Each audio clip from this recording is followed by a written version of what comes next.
పని చేస్తుందా?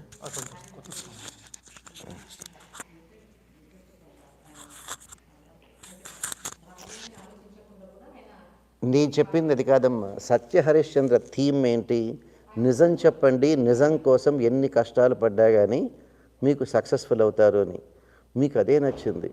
కానీ ఆ హరిశ్చంద్రుడు ఎంత గొప్ప వేదాంతాన్ని చెప్తాడో తెలిసిన, చివరకు చెప్పిన మాట నిలబెట్టుకోవడం కోసం రాజ్యాన్ని వదులుకొని, భార్యా పిల్లలను వదులుకొని శ్మశానంలో కాపరిగా ఉన్నప్పుడు చెప్తాడు, గుర్తుందా?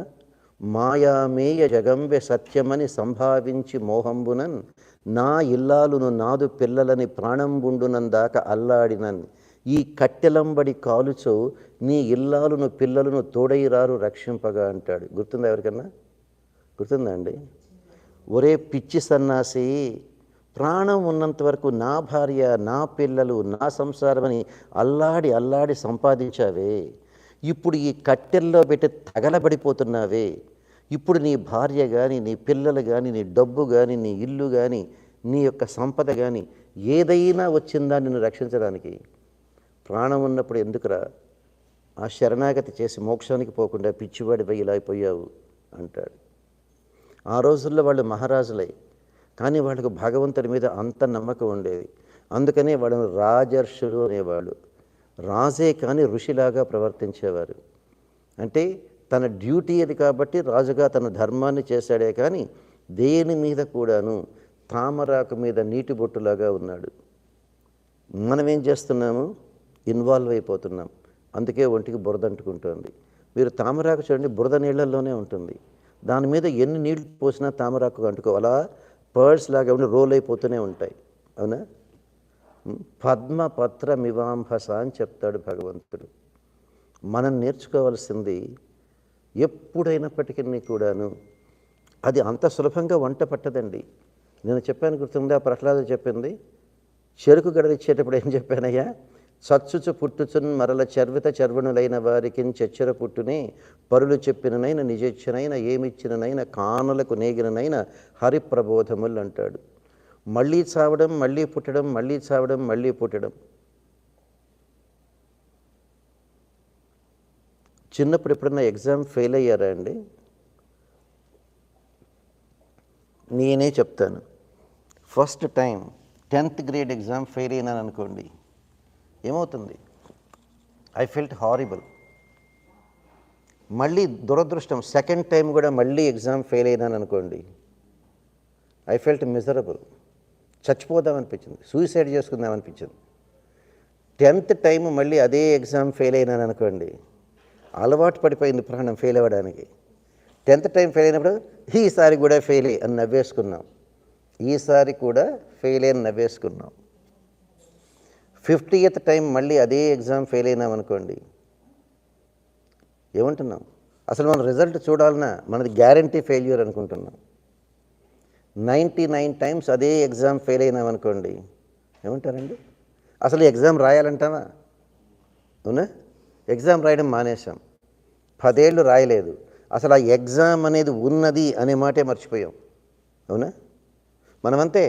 మొదటిసారి మనిషి అయి పుట్టాం, మోక్షం రాలే, అల్లాడిపోయారు. రెండోసారి మనిషి అయి పుట్టారు, మోక్షం రాలే, ఎందుకు ఈ వెధవ జన్మ చీ అని రోత పుట్టింది. కానీ 10వసారి మనిషి జన్మ వచ్చినా మోక్షం రాలేదు, అలవాటు పడిపోయాం ఫెయిల్యూర్కు. ఈసారి కూడా ఫెయిలే. 50వసారి మనది గ్యారంటీడ్ ఫెయిల్యూర్ కదా. 99వసారి అసలు ఆ మోక్షం గురించి ఆలోచించాలంటామా? అంతే, ఆలోచించడమే మానేశాము. తర్వాత ఏంటమ్మా?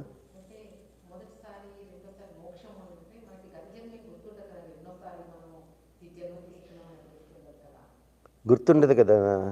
మీకు గుర్తుండదు, కానీ అక్కడ పెద్ద ఆయన దగ్గర అన్ని అకౌంట్లు ఉన్నాయి. మనకు గుర్తుండదు, కానీ పెద్ద ఆయన దగ్గర అన్నీ ఉన్నాయి. తెలివిగల వాళ్ళు కనుకైతే ఒక్క BA, MA, PhD, engineering, BTech, ఎంటెక్కే కాదు, భగవంతుడి గురించి కూడా కొంత తెలుసుకుంటారు. మనము, మీరు అమెరికా రాకముందు మీకు అమెరికా గురించే తెలిసిన, కానీ అమెరికా వచ్చే ముందు ఎన్ని విషయాలు తెలుసుకున్నారు అమెరికా గురించి? నాకు గుర్తులేవు, కానీ పైన అకౌంటెంట్ ఉన్నాడు కదా, ఎవరు చచ్చిపోయిన తర్వాత యమధర్మరాజు దగ్గర చిత్రగుప్తుడు ఒక అకౌంటెంట్ ఉన్నాడు కదా, ఆ చిత్రగుప్తుడి దగ్గర ఎంతెంత చిట్టా ఉందో తెలిసిన మన దగ్గర. మనం చేసిన ప్రతి పుణ్యపాపాలు ఉన్నాయి. తినకూడని పదార్థాలు తింటాం, చెయ్యకూడని పనులు చేస్తాం, ఫర్బిడన్ థింగ్స్ చేస్తాం, చేయాల్సిన పనులు చెయ్యం. వీటన్నిటికీ కూడా మనకు శిక్ష పట్టక తప్పదు. మళ్ళీ కొన్ని కర్మలకు నరకంలో శిక్ష పడుతుంది, స్వర్గంలో సుఖం కలుగుతుంది. కానీ కొన్ని కర్మలు మళ్ళీ జన్మ ఎత్తే అనుభవించాలి. ఆ కర్మలను సంచిత కర్మ అంటారు. ఈ విధంగా కర్మ పెంచుకుంటూ పోవడమే కానీ కర్మ నుంచి బయటపడేటువంటి మార్గాన్ని మనం ఆలోచించడం లేదు. ఎందుకు ఆలోచించడం లేదు? మనకు చావడం పుట్టడం అనేటువంటిది చర్విత చర్వణం. చెరుకు గడ తీసుకొని నవ్వులుతారు, రసం మింగి ఉమ్మేస్తారు. అరగంట తర్వాత చూస్తే మళ్ళీ చీమస్తున్నాయి. చీమలు వస్తున్నాయంటే ఇందులో ఇంకా రసం ఉంది అని నిస్సారమైనటువంటి ఆ పిప్పిని తీసుకొని మళ్ళీ నవిలి మళ్ళీ అంత రసం మింగి మళ్ళీ ఉమ్మేసి మళ్ళీ చూస్తే ఈగలు ముసురుతున్నాయి.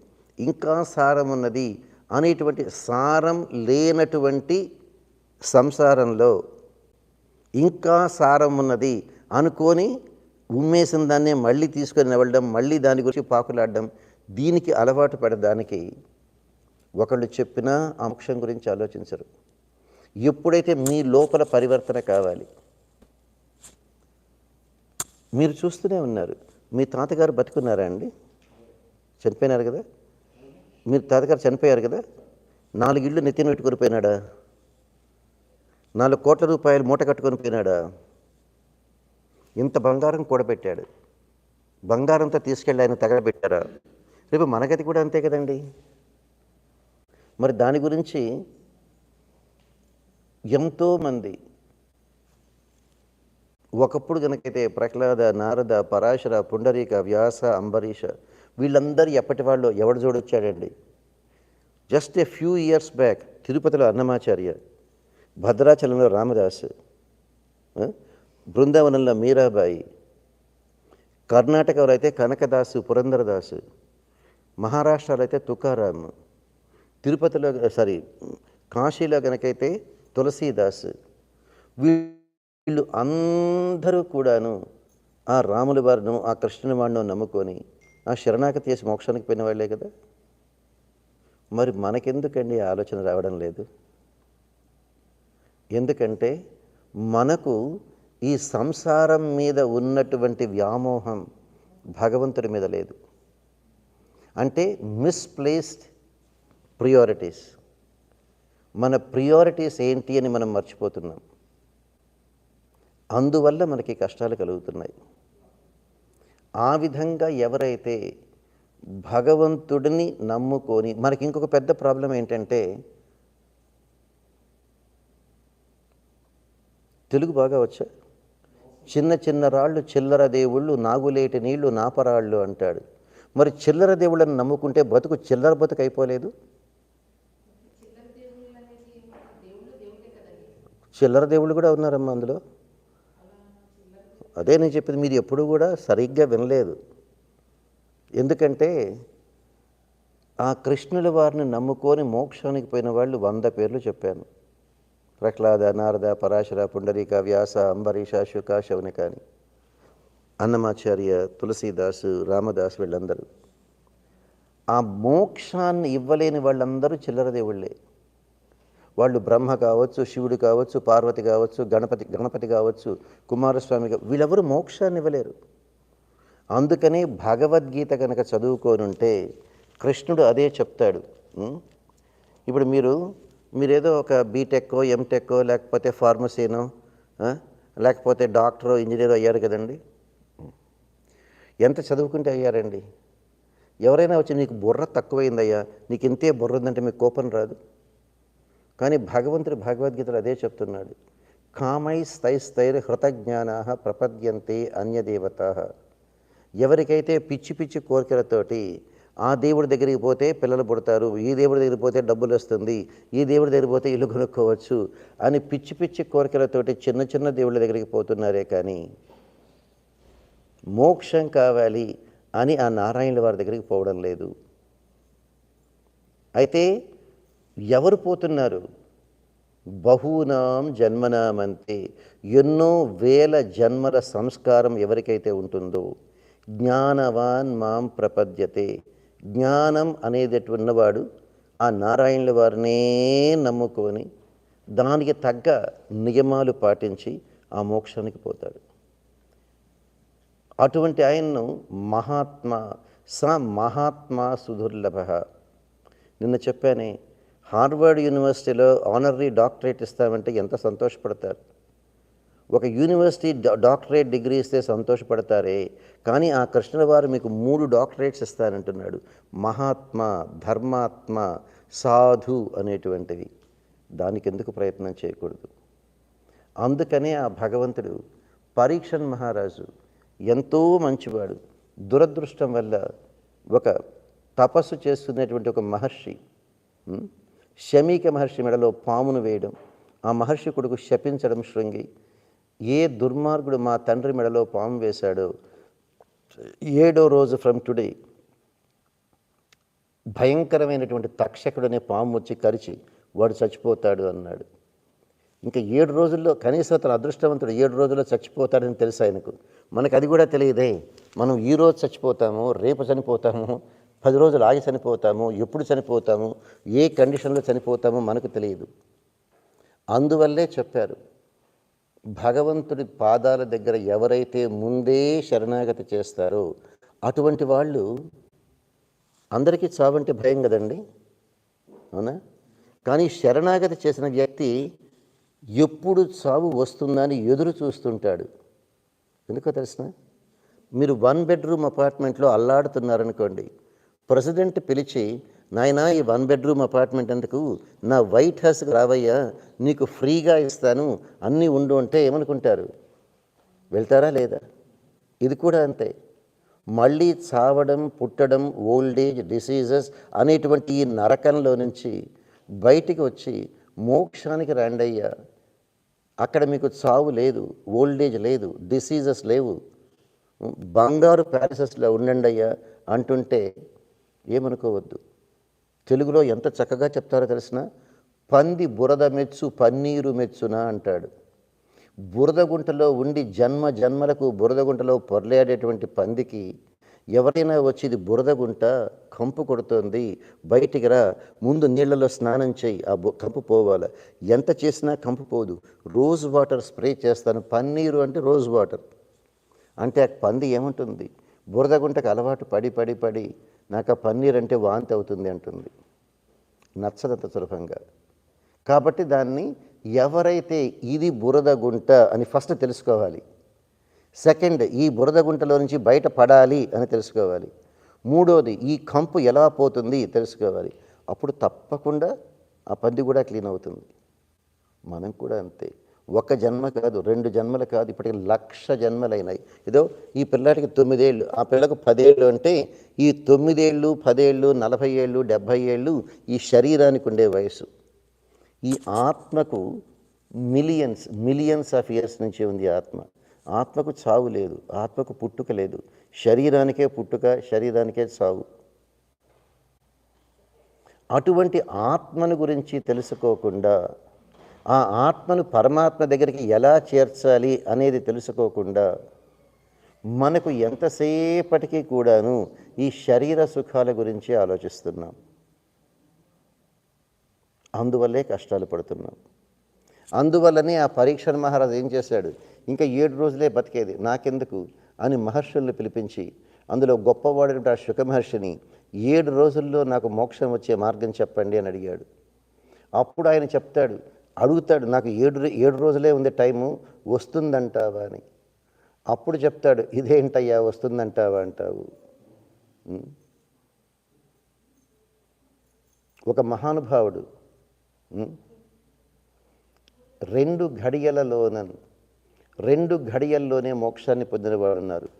ఆ శరణాగతి ఏం చేస్తారు? 2 ఘడియలు అంటే 48 మినిట్స్. మనకు గనక భగవంతుడి మీద మనస్సు గనక లగ్నం గనక అయిందంటే మనం అనుకోవచ్చు, మరి ఇప్పటి నుంచే ఎందుకండి, చనిపోయే ముందు ఆ యొక్క 48 మినిట్స్ చేస్తే సరిపోతుంది కదా, 48 మినిట్స్ ముందు. కానీ ఎప్పుడు చనిపోతామో తెలియదే. నిద్రలో చనిపోతే ఏం చేస్తారు? అన్కాన్షియస్గా ఉండి చనిపోతే ఏం చేస్తారు? ఆ విధంగా ఎవరైతే ఇంక్విజిటివ్ థింకింగ్ ఉంటుందో వాళ్ళు మాత్రమే ఆ భగవంతుడి వైపు వెళ్ళడానికి ప్రయత్నం చేస్తారు. లేని వాళ్ళు మళ్ళీ చావడం, మళ్ళీ పుట్టడం, మళ్ళీ చావడం, మళ్ళీ పుట్టడం, చర్విత చర్వణులవుతాడు. అందుకని ఆ భగవంతుడు ఎవరైతే ఆ భగవంతుడి మీద వాళ్లకు ఫోకస్ అనేది పెరుగుతుందో వాళ్ళు మాత్రమే ఆ మోక్షాన్ని పొందగలుగుతారు. ఆ విధంగా కాకుండా మళ్ళీ పుట్టాం, మళ్ళీ పోతున్నాం. మనం ఈ మాట్లాడిన 10 నిమిషాలలో ఈ ప్రపంచంలో ఇప్పుడు ఒక 1000 మంది పుట్టుంటారు. ఈ 10 నిమిషాలలో ఒక 1000 మంది చనిపోయి ఉంటారు. మనం కూడా వాళ్ళలో ఒక స్టాటిస్టిక్స్ అయిపోతామే కానీ ఏమీ సాధించింది లేదు. అందుకనే చెప్తాడు, ఎవరికైతే ఈ యొక్క పుట్టుక అంటే ఏంటి, చావు అంటే ఏంటి, ఈ శరీరానికి, ఈ ఆత్మకు ఈ శరీరమే ఎందుకు వచ్చింది. కొంతమంది చూడండి బాగా డబ్బున్న వాళ్ళ ఇంట్లో పుడతారు, కొంతమంది పేద ఇంట్లో పుడతారు, కొంతమంది పుట్టిన తర్వాత హెల్తీగా ఉంటారు, కొంతమంది ఎప్పుడు హెల్త్ ప్రాబ్లమ్స్, కొంతమందికి చాలా తెలివితేటలుంటాయి, కొంతమందికి చాలా తక్కువ తెలివితేటలుంటాయి, కొంతమంది చూడ్డానికి బాగుంటారు, కొంతమంది చూడ్డానికి అసహ్యంగా ఉంటారు. ఇవన్నీ ఎందుకు కలుగుతున్నాయి? నా యొక్క పూర్వ కర్మ వల్ల. నాకు ఎంత కర్మ ఉన్నది, ఈ కర్మ నుంచి బయటపడే మార్గం ఏంటి అనేటువంటి విచక్షణ ఎవరికి కలుగుతుందో వాళ్ళు మాత్రమే దానికోసం ప్రయత్నం చేస్తారు. మీరు చిన్నప్పుడు చదువుకునేటప్పుడు మీకు 5వ తరగతి వరకు 50 మంది క్లాస్మేట్స్ ఉన్నారా మీ స్కూల్లో? వాళ్ళు అందరూ హై స్కూల్కి రాలేదు. కొంతమందికి 5వ తరగతి అయిపోయిన వెంటనే అబ్బో చాలా చదువుకున్నారు, నాకు సిగ్నేచర్ చేయడం వచ్చేసింది, చిన్న చిన్న లెక్కలు వచ్చేసాయి అని 5వ తరగతిలోనే డ్రాప్ అవుట్ అయిన వాళ్ళు ఉన్నారు. మళ్ళీ హై స్కూల్కి వెళ్తే కొత్త ఫ్రెండ్స్ వచ్చారు, మళ్ళీ ఒక 100 మంది క్లాస్మేట్స్ అయినారు హై స్కూల్లో. వాళ్ళందరూ కాలేజీకి వచ్చారు, వాళ్ళలో కొంతమంది మళ్ళీ డ్రాప్ అవుట్ అయ్యారు. ఆ తర్వాత మళ్ళీ అది అయిన తర్వాత కాలేజీకి వెళ్తే మళ్ళీ కొత్త ఫ్రెండ్స్ వచ్చారు, వాళ్ళందరూ మీతో యూనివర్సిటీకి వచ్చారా? కొంతమంది అక్కడ డ్రాప్ అవుట్ అయినారు, వాళ్ళందరూ మళ్ళీ మీతో కూడా అమెరికా వచ్చారా? ప్రతి ఒక్కరు కూడాను ఎవరికైతే ఇంకా సాధించాలి సాధించాలి ఇంకా ముందుకు పోవాలి అనేటువంటి పట్టుదల అనేది ఉంటుందో వాళ్ళు మాత్రమే పైకి వస్తున్నారు. మిగిలిన వాళ్ళు 5వ తరగతిలో డ్రాప్అవుట్స్, 10th గ్రేడ్లో డ్రాప్అవుట్స్, కాలేజీలో డ్రాప్అవుట్స్, యూనివర్సిటీలో డ్రాప్అవుట్స్ ఉన్నారు కదా. స్పిరిచువల్ డ్రాప్అవుట్స్ కొంతమందిని చూడండి. ఇప్పుడు ఆయన అడిగామనుకోండి, అవన్నీ ఏం కుదరదండి, శనివారం మటుకు ఏదో కొంచెం దేవుడికి పూజ చేస్తానంటాడు. కొంతమందిని చూడండి, ఇవన్నీ కాదండి, ఏదో నల్లటి గుడ్డలు కట్టుకొని అయ్యప్ప మాలేసుకొని సంవత్సరం 40 రోజులు మాత్రమే చేస్తారంటారు. ఇది ఎక్కడ ధర్మం అండి? 360 రోజులు ఉంటే మీరు చెప్పగలరా 40 రోజులే జాబ్ చేస్తాను, ఇయర్ మొత్తానికి జీతం ఇవ్వమంటే ఏ బాస్ అయినా ఇస్తాడా? మరి ఈ బాస్ ఎలా ఇస్తాడండి నారాయణుల వారు? ఇది కూడా అంతే. నేను రోజు పని చేయలేను, వారానికి ఒక్కరోజే పని చేస్తాను, మీ బాస్ ఒప్పుకుంటాడా? మరి ఆ రిలీజియస్గా నారాయణుల వారు ఎలా ఒప్పుకుంటాడండి? శనివారం ఒక్కరోజే నేను ధర్మంగా ఉంటానంటే ఇది కూడా అంతే. ఎవరికైతే కావాలనో ఇవన్నీ వదిలేయండి, ఉద్యోగాలు వదిలేయండి. మీరు చెప్తారా నేను రోజు స్నానం చేయను, శనివారం ఒక్కరోజే స్నానం చేస్తానని చెప్తారా? నేను రోజు బ్రష్ చేసుకోను, సంవత్సరానికి ఒక్కరోజే బ్రష్ చేసుకుంటానని చెప్తారా? ఏ విధంగా బ్రష్ చేసుకోవడం, స్నానం చేయడం డైలీ యాక్టివిటీస్ అయినాయో అదేవిధంగా మీకు అటువంటి పట్టుదల ఉందా? ప్రతిరోజు ఆ భగవంతుడికి పూజ చేసి ఆయనకు నివేదన పెట్టిందే తింటాను అనేటువంటి పట్టుదల మీకుందా? మన పొట్ట నింపుకోవడం కోసం ఎన్నెన్ని ఫర్బిడన్ ఫుడ్స్ తింటున్నాము. ఎంతమంది నాన్ వెజ్ తింటున్నారు, ఎంతమంది ఆనియన్ గార్లిక్ తింటున్నారు. ఇవన్నీ భగవంతుడికి పెట్టకూడదు కదా. భగవంతుడు అంత క్లియర్గా చెప్పాడు కదా, భుంచతే తే ఏంటమ్మా.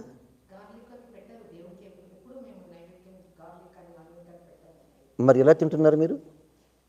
మరి మీరు తింటే పాపాన్ని తింటున్నారు. మీ ప్రాబ్లం ఏంటంటే మీరు ఏనాడు భగవద్గీత చదువుకోలేదు, మీరు ఎవరు పెద్దవాళ్ళ దగ్గర వినలేదు. మీకు గనక ఒక మంచి గురువు ఆచార్యుల వారు ఉంటే వీళ్ళని అడగండి. 1 వీక్లో ఇప్పటికి ఎన్నిసార్లు చెప్పాను అడగండి. 1 వీక్లో ఇప్పటికి ప్రతిరోజు చెప్తున్నాను. భగవంతుడికి పెట్టకుండా భగవద్గీతలో 3వ అధ్యాయంలో 13వ శ్లోకంలో చెప్తాడు, ఏ పాపిష్టి వాళ్ళు భగవంతుడికి పెట్టకుండా వాళ్ళ పొట్ట కోసం వండుకొని తింటున్నారో ఆ పాపిష్టి వాళ్ళు పాపాన్నే తింటున్నాడు అంటారు. భుంచతే తే అఘం పాప ఏ పచంతి ఆత్మకారణ. భగవంతుడికి నివేదన చేయకుండా మీరు ఏది తిన్నా పాపమే. ఒక చికెన్ను బిర్యానీ తింటేనే పాపం అనుకోవద్దు. వంకాయ కానీ బెండకాయ కానీ ఆ కూర భగవంతుడికి పెట్టకుండా తింటే పాపం, ఏది చేసినా. అందుకనే చెప్తాడు యజ్ఞ శిష్టాచన సంత. మీరు ఎందుకండి తిరుపతికి వెళ్ళారా ఎన్నిసార్లైనా? అక్కడ ప్రసాదంలో ఎవరైనా దేవుడికి పెడుతున్నారా ఆనియన్ గార్లిక్? ఆర్థడాక్స్ ఫ్యామిలీస్లో ఎప్పుడైనా భోజనం చేశారా? ఎక్కడైనా పెడుతున్నారా? ఇది కూడా అంతే. మనకు భగవంతుడి పరంగా కాకుండా మన యొక్క పొట్టను నింపుకోవడం కోసం చేసుకుంటున్నాం. అది అక్కడే ప్రతి దాంట్లో మనకు పాపం ఎలా వస్తుందంటే అలాగే వస్తుంది. మహాభారతంలో చూడండి, అశ్వత్థామ హతః, ఒక్క అబద్ధం చెప్పిన పాపానికి ఎంతో గొప్పవాడైన ధర్మరాజు స్వర్గానికి పోవాల్సిన ఆయన ఫస్ట్ నరకానికి పోయినాడు. తెలుసు కదండి. ఒక్క అబద్ధం చెప్పిన పాపానికి నరకానికి పోవడం శిక్ష అయితే మరి మన గతి ఏంటి అని ఎప్పుడన్నా ఆలోచించారా? ఒకే ఒక్క అబద్ధం. ఏమ్మా?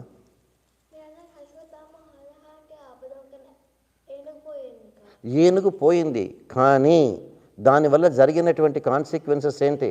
ఈయన అశ్వత్థామ హతః అనగానే ద్రోణాచార్యుల వారు అస్త్ర సన్యాసం చేశారు, చేతిలో ఉండే బాణాలు వదిలిపెట్టాడు.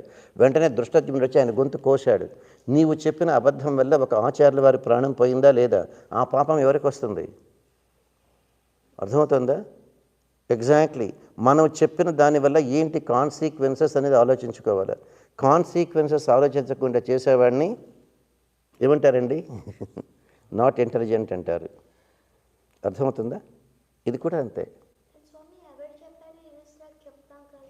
ఏంటమ్మా? ఎవరు చెప్పారు? ఊరుకోయ్యా. ఎవరు చెప్పారు? ఏంటమ్మా నువ్వు చెప్పమ్మా. Hey you keep talking, don't look that side, look at me. Yeah,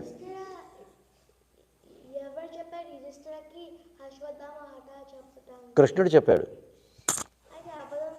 అబద్ధం ఎలా అవుతుందంటే కృష్ణుడు చెప్పింది చెప్పినట్టుగా చేసుంటే ఈయనకు వచ్చేది కాదు.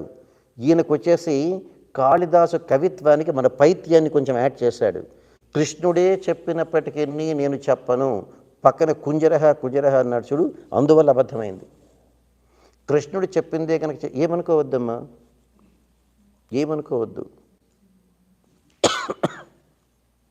భగవంతుడు ఏం చెప్పాడమ్మా? అన్నిటినీ వదిలేసి నన్నే నమ్ముకొని ఉండండి అన్నారు. అవునా?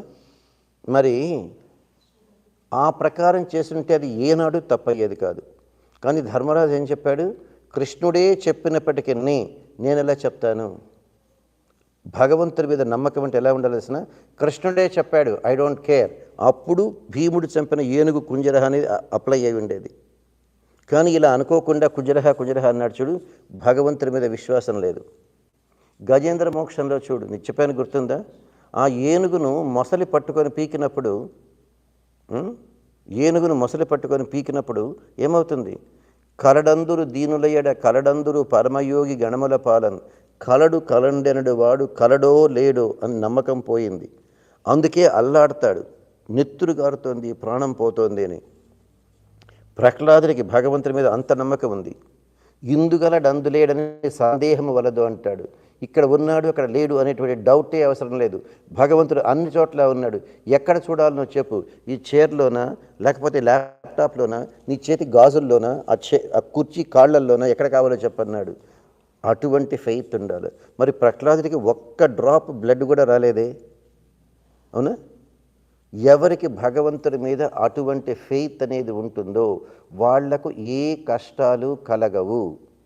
ఎప్పుడైతే మనకు భగవంతుడి మీద ఆ ఫెయిత్ అనేది ఉండదో అప్పుడే మనకు అన్ని కష్టాలు కలుగుతాయి. అటువంటి ఫెయిత్ ఉన్నవాళ్ళు ఏం చేస్తారు? యత్ కరోషి యతశ్నాసి యజ్జుహోషి దదాసి యత్ తపస్యసి కౌంతేయ తత్కురుషమర్పణం. మీరు ఏమి చేసినా కృష్ణార్పణం అనే చేయాలి. ఒక సారాయి తాగితేనే కాదు పాపం వచ్చేది, కర్మ పట్టేది. ఒక గ్లాసు నీళ్లు తాగినా అది కృష్ణార్పణం అని తాగితేనే ఆ పాపం రాకుండా ఉంటుంది. కృష్ణార్పణం అని చెప్పకుండా మనం ఏమి చేసినప్పటికీ తప్పే అవుతుంది. ఏది దానం చేసినా కృష్ణార్పణం అనే చేయాలి. ఏ వంట చేసినా కృష్ణార్పణం అనే చేయాలి. ఏది మన నోట్లోకి పోతున్నా కృష్ణార్పణం అనే తినాలి. ఆ విధంగా ఉండేటువంటి దాన్ని శరణాగతి అంటారు. అది లేదనుకో, కృష్ణుడు ఏం చెప్పాడు? ఎవరైతే యజ్ఞశిష్టాశన సంతో ముచ్యంతే సర్వకిల్బిషై, భగవంతుడికి నివేదన చేసిన ప్రసాదాన్ని తింటే అన్ని పాపాల నుంచి నువ్వు రిలీజ్ అవుతావు. అర్థమవుతుందా? మీరేమనుకోవద్దు. కరోనా ఎందుకు వచ్చిందయ్యా? 2 ఏళ్ల నుంచి కరోనా వచ్చి అందరూ లాక్ చేసుకొని ఇంట్లోనే ఉన్నారు కదండి. ఎందుకు వచ్చిందయ్యా కరోనా? చైనాలో ఇష్టం వచ్చినట్టు కనిపించిన ప్రతిదాన్ని చంపడం తినడం అంతే కదా. చైనాలో ఫిష్ మార్కెట్ల నుంచే కదండి బయటకు వచ్చింది అంతా కూడాను. చైనాలో ఫిష్ మార్కెట్ నుంచి కనిపించిన ప్రతిదాన్ని చంపడం తినడం తప్ప వాళ్ళకి ఇంకా రెండో పని లేదు. వచ్చింది. అందులో ఏదన్నా అడవుల్లోకి పోయి నీళ్ళల్లోకి పోయి ఏదన్నా కొంచెం వింత జంతువుగా కొత్తగా కనిపిస్తే ఇది కొత్తగా ఉంది, ఇది ఎట్లా ఉంది, దాన్ని చంపడం తినడం. అలాగే కదా ఆ స్ట్రేంజ్ యానిమల్స్ని చంపి తినబెట్టే కదా వచ్చింది. అవునా? స్పెషల్ లిజర్డ్స్ అంటారు, గుర్తుందా? అట్లాంటివన్నీ చంపి తినబెట్టే కదా మొదలైంది. అంతే. ఒకప్పుడు ఏమనుకున్నారు? పక్కింటి వాడి ఇల్లు తగలబడుతోంది, నాకేంటి అని హ్యాపీగా పడుకున్నారు. కానీ తెలివిగలవాడైతే ఈరోజు పక్కింటి వాడి ఇల్లు తగలబడితే ఇంకొక 4 గంటల్లో ఆ నిప్పు నా ఇంటికి కూడా వస్తుంది అనేటువంటి తెలివితేటలు మనకు లేవు. అందరూ ప్రపంచంలో ఏమనుకున్నారు? చైనా వాడే కదా, పోతే పోయినాళ్లే వాళ్ళకే అనుకున్నారు. చివరికి ఏమైందయ్యా అది? పక్కింటి వాడి ఇల్లు తగలబడితే మన ఇల్లు తగలబడడానికి కొన్ని గంటలు మాత్రమే తేడా. చైనాలో వచ్చిన కరోనా చైనాలో ఆగిపోలేదు, ప్రపంచమంతా వ్యాపించింది. ఇది కూడా అంతే. మనం చేసుకున్నటువంటి పాపాల వల్ల, ఒక భర్త చేసిన పాపాల వల్ల భార్య పిల్లలు అందరూ కష్టపడతారు. భార్య చేసిన పాపాల వల్ల భర్త కష్టపడతాడు. ఇంట్లో ఎవ్వరు సరిగ్గా లేకపోయినప్పటికీ కూడాను ఆ కర్మ అందరికీ చుట్టుకుంటుందా లేదా? థియరీ ఆఫ్ కర్మ మనం వదిలిపెట్టడం లేదు. ఇవన్నీ వదిలేయండి అయ్యా, ఇవన్నీ వదిలేయండి. నాన్ వెజ్ తినొద్దు అంటే మీకు కష్టం. మీకు ఒకటి తెలిసిన, ఇవన్నీ వదిలేయండి. ఓపెన్ చేస్తారండి, అమెరికన్ క్యాన్సర్ సొసైటీ, గూగుల్ సెర్చ్కి వెళ్ళి అమెరికన్ క్యాన్సర్ సొసైటీ అని పెట్టండి. అమెరికన్ క్యాన్సర్ సొసైటీ పక్కనే క్యాన్సర్ అని పెట్టండి, పక్కనే నాన్ వెజ్ అని పెట్టండి. హిట్ రిటర్న్ మీకేమొస్తుందో చూడండి. ఏమొస్తుందో తెలిసిన, మీరు కనుక ఫస్ట్ నాన్ వెజ్ కనుక మానేశారంటే 40% of all cancers will not come to you. It is a scientific study. అమెరికాలో అమెరికన్ క్యాన్సర్ సొసైటీ ఎన్నో సంవత్సరాలు రీసెర్చ్ చేసి థౌజండ్స్ ఆఫ్ పీపుల్ మీద వాళ్ళు చేసి వచ్చిన కంక్లూషన్ ఏంటంటే, నాన్ వెజ్ కనుక మానేస్తే 40% of all cancers you can avoid. దానికి యాడ్ ఆల్కహాల్ టు దట్. మీ వారు వచ్చారమ్మా ఇవాళ అన్నపూర్ణ? ఒక్కసారి మీ ఆయనకు ఫోన్ చేసి కనుక్కుంటారా? మీ ఆయన డాక్టర్ కదా, ఒక్కసారి ఫోన్ చేసి కనుక్కోండి. అయ్యా, అమెరికన్ క్యాన్సర్ సొసైటీకి గూగుల్ సెర్చ్ చేసి చెప్పు, నాన్ వెజ్ మానేస్తే 40% క్యాన్సర్స్ రావట కదా, దానికి ఆల్కహాల్ కూడా యాడ్ చేస్తే 50% క్యాన్సర్స్ రావు, దానికి టొబాకో కూడా యాడ్ చేస్తే 60% క్యాన్సర్స్ రావమ్మా. అర్థమవుతుందా? ఈవెన్ మీ హెల్త్ పర్స్పెక్టివ్లో తీసుకున్నప్పటికీ కూడాను. కానీ మన వాళ్ళకు అంత పట్టించుకోరు. అందువల్ల ఆ కృష్ణుడు ఏం చెప్తున్నాడు? ఇంతమందిని ఉద్ధరించాలి అనేటువంటి ఒకే ఒక ఉద్దేశంతో ఆ కృష్ణుడు వైకుంఠాన్ని వదిలి భూలోకంలో కృష్ణుడిగా రాముల వారిగా అవతారాలు ధరించి మనలను ఎలా ఉద్ధరించాలి, మనకు ఏ విధంగా చేస్తే మోక్షం అనేది వస్తుంది అని చెప్పడానికి భగవద్గీత ఇచ్చాడు. ఫిజిక్స్ చదువుకున్నారు, కెమిస్ట్రీ చదువుకున్నారు, ఇంజనీరింగ్ చేశారు, మెడిసిన్ చేశారు, ఫార్మసీ చేశారు, ఇన్ని చదువుకున్నారే, ఒక్క భగవద్గీత చదువుకోవడానికి మనకు టైం దొరకలేదు.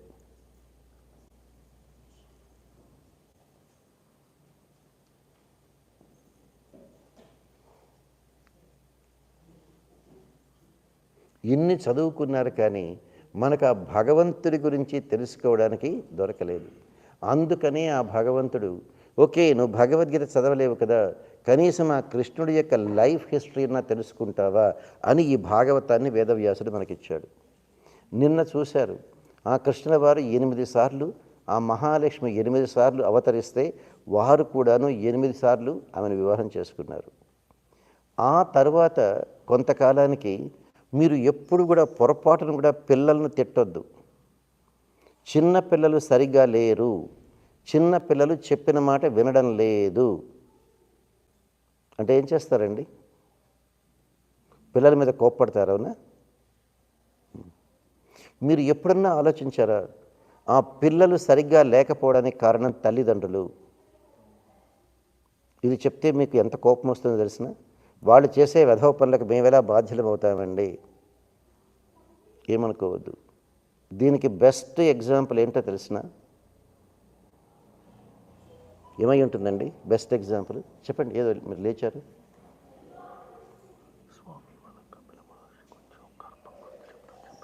ఏం లాభం వీళ్ళకి, ఆమె ఎవరో తిక్కలా వచ్చింది, ఊరికి మాట్లాడుతుంది, ఏనాడు అది వాళ్ళు చేసి వాళ్ళని ఆమె ఎంత తెలుసు అనుకుంటుంది. ఆ ముందు సీట్లో కూర్చున్నాను. నేను చెప్తాను, షూర్. మీరు చూడండి, ఎందుకు చెప్పానయ్యా పిల్లలు సరిగ్గా లేకపోతే పెద్దల తప్పు అని? ఇష్టం వచ్చినట్టు మగ ఆడ సంబంధం తప్పులేదు, కానీ ప్రతిదానికి ఒక టైం, ప్లేస్, సర్కమ్స్టెన్సెస్ అనేవి ఉంటాయి. ఓకే, నీకు దీపావళి తెలిసిన? దీపావళి సెలబ్రేట్ చేస్తారు కదా, ఎందుకు సెలబ్రేట్ చేస్తున్నారమ్మా? కొత్త గుడ్డలు వస్తాయి, క్రాకర్స్ కాల్చుకోవచ్చు, లేకపోతే మంచి స్వీట్లు చేసి పెడతారు తినడానికి, అందుకేనా? ఒక రాక్షసుడు ఉన్నాడు, నరకాసురుడు అనేటువంటి వాడు. ఆ నరకాసురుడు ఎంత ఘోరమైన రాక్షసుడు అంటే, ఎక్కడ అందమైన అమ్మాయి కనిపించినా వెళ్ళి ప్రపోజ్ చేయడం, నన్ను చేసుకుంటావా? చేసుకుంటే సరే, లేదు జైల్లో పెట్టు, నన్ను చేసుకోకపోతే నువ్వు ఇంకొకరిని చేసుకోవడానికి లేదు అని. ఆ విధంగా ఒకరు కాదు, ఇద్దరు కాదు, అందులో మహారాజుల అందరి మీద దండయాత్ర చేసేవాడు. ఆ మహారాజుల ఇళ్లల్లో అందమైన అమ్మాయిలు కనిపించిన వెంటనే చేసుకోమనడం, వాళ్ళు కాదంటే జైల్లో పెట్టడం. ఆ విధంగా ఒకరు కాదు, ఇద్దరు కాదు, 16,100 మంది, 16,100 ప్రిన్సెసెస్ను తీసుకొచ్చి జైల్లో పెట్టాడు. వాడు రెఫ్యూజ్ చేశారని. ఆ 16,100 మంది కూడాను కృష్ణుడి దగ్గరికి వచ్చి ప్రార్థన చేశారు, కాపాడండి, ఇంటి ఆడపిల్లలు, దుర్మార్గుడు తీసుకొని వెళ్ళిపోయినాడు, ఎన్ని కష్టాలు పడుతున్నారు, రక్షించండి అన్నారు.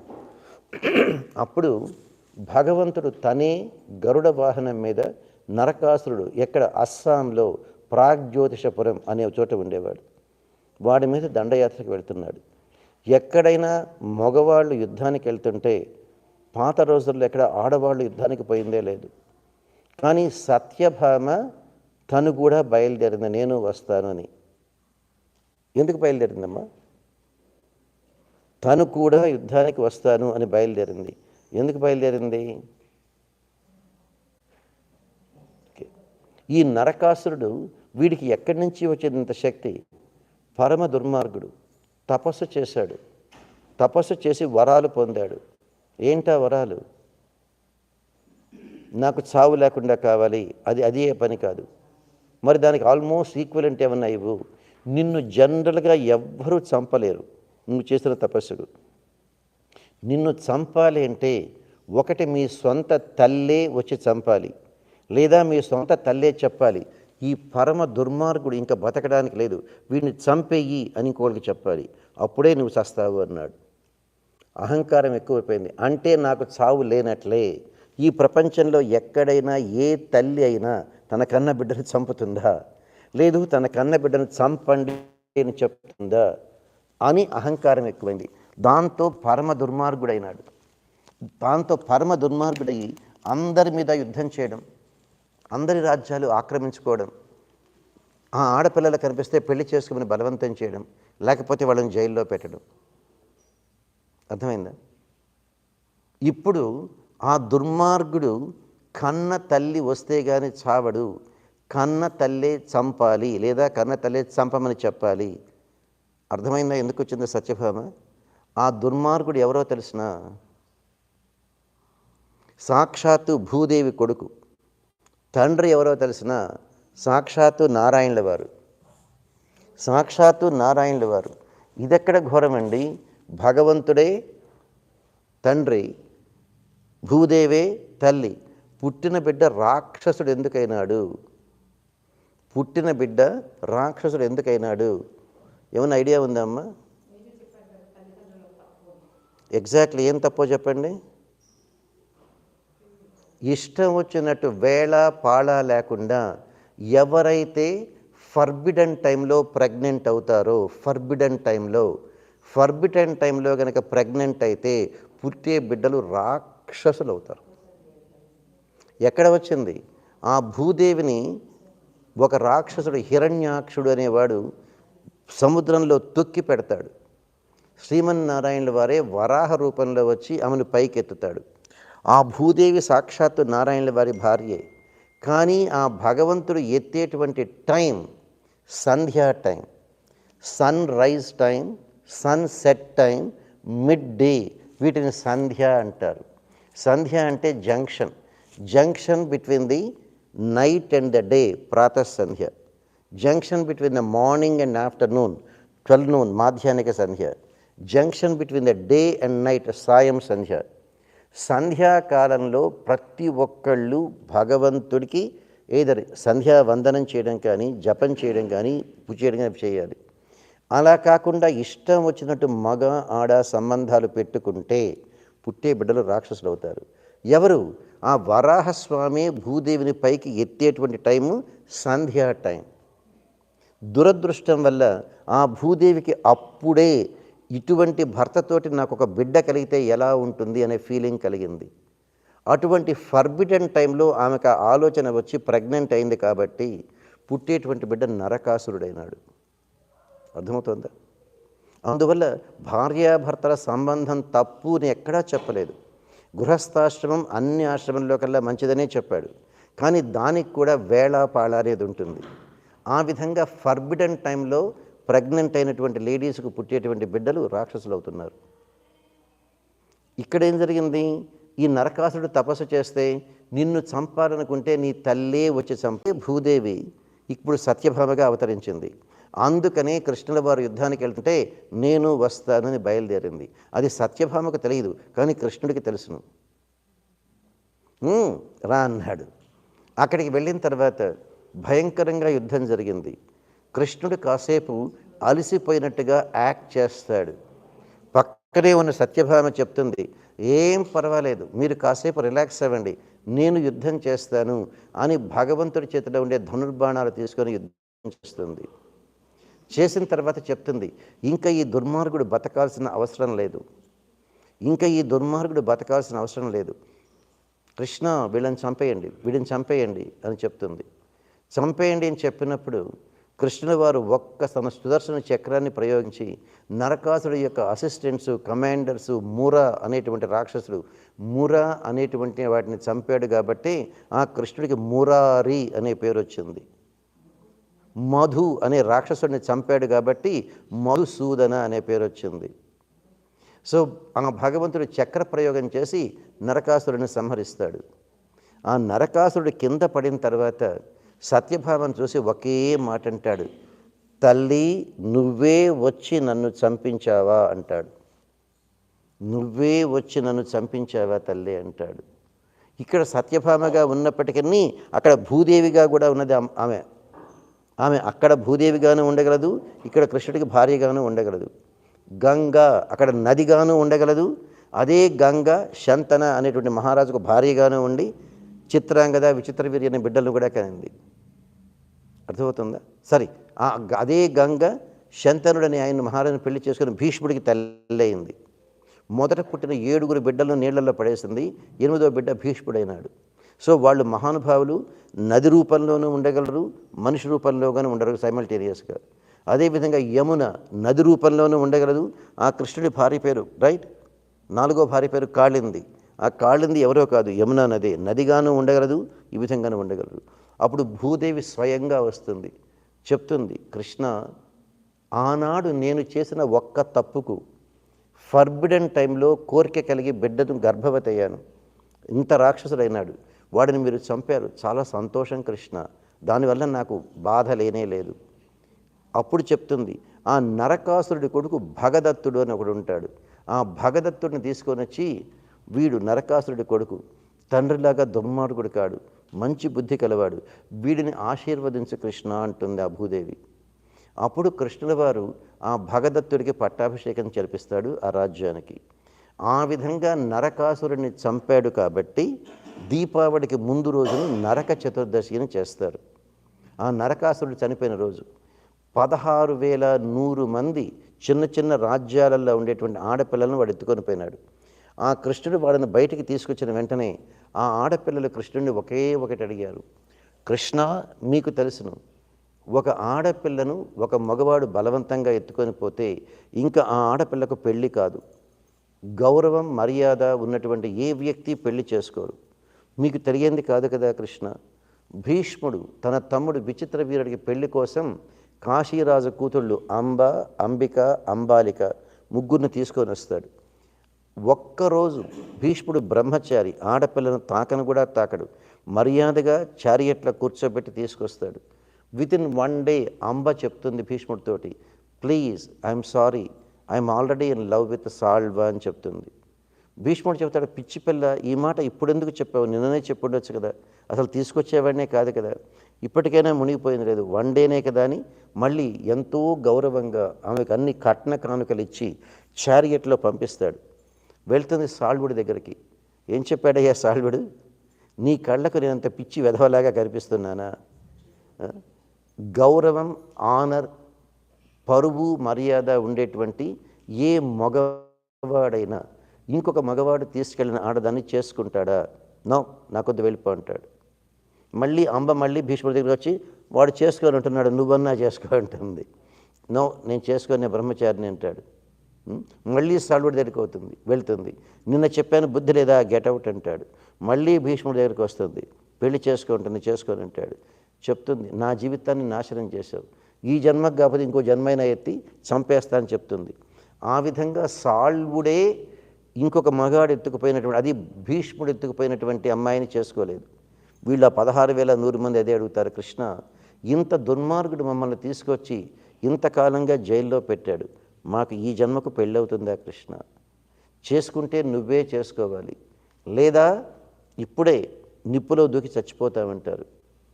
ఆ 16,000 మంది మహారాజులు, 16,100 మంది ఆ కన్యలు, వాళ్ళు ప్రార్థన చేసినందువల్ల ఆయన భగవంతుడు కాబట్టి ఒకేసారి తను 16,100 మంది కృష్ణులయ్యి 16,100 మందిని వివాహం చేసుకుంటాడు. ఆయనకు మాత్రమే చెల్లింది, ఆయనకు మాత్రమే ఆ విధంగా చేయడానికి చెల్లింది. అంతే, అక్కడ అస్సాంలో ప్రాగ్జ్యోతిషపురంలో అందరినీ వివాహం చేసుకున్నారు. అక్కడి నుంచి ద్వారక రావాలి, మహా ఉంటే ఎంత 8-10 అవర్స్ పడుతుంది ఆయనకు రావడానికి ఆ రథంలో. లేదు గరుడ వాహనం మీద ఇంకా ఫాస్ట్గా వస్తాడు ఆయన, వీళ్ళు ఆడవాళ్ళని చారియట్లో రప్పించాలి.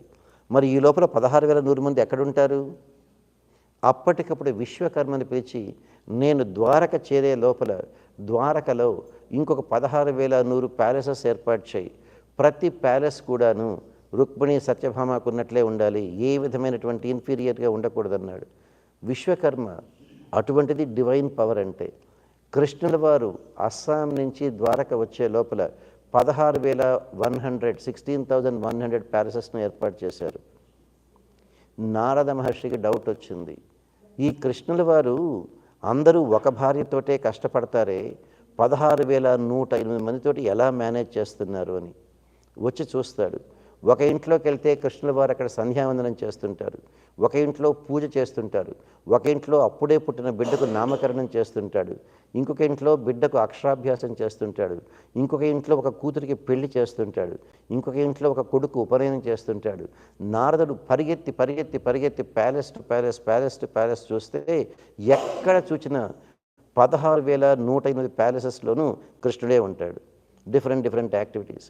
అప్పుడు చెప్తాడు, కృష్ణ నీకే చెల్లిందయ్యా, ఇంకా ఎవ్వరికి కూడాను, ఎటువంటి చిల్లర దేవుళ్ళకు కూడాను ఇటువంటి బహురూపత్వాన్ని పొంది ఒకే కాలంలో అందరితోటి ఉండేటువంటి మ్యాగ్నానిమిటీ నీకు తప్ప ఎవరికి లేదయ్యా అని చెప్తాడు. ఆ విధంగా 16,108 మందిని వివాహం చేసుకున్నందువల్ల ఆ యొక్క రాజులు ఫస్ట్ వాళ్ళ ఆడపిల్లలు జైల్లో ఉన్నారు, వాళ్ళు రిలీజ్ అయ్యారు. అన్నిటికన్నా గొప్పది కృష్ణుడే వాళ్లకు భర్త అయినాడు. అందువల్ల ఆ నెక్స్ట్ డే నరక చతుర్దశికి నెక్స్ట్ డే అమావాస్య అయినప్పటికీ, అమావాస్య అంటే నైట్ చంద్రుడే ఉండడు, చీకటిగా ఉంటుంది. ఆ చీకటిని పోగొట్టడానికి ఆ సెలబ్రేషన్ చేసుకున్నారు. దాని పేరు దివాళీ కాదు, దీపావళి. దీప ఆవళి, దీపాలను, rows and rows of lights.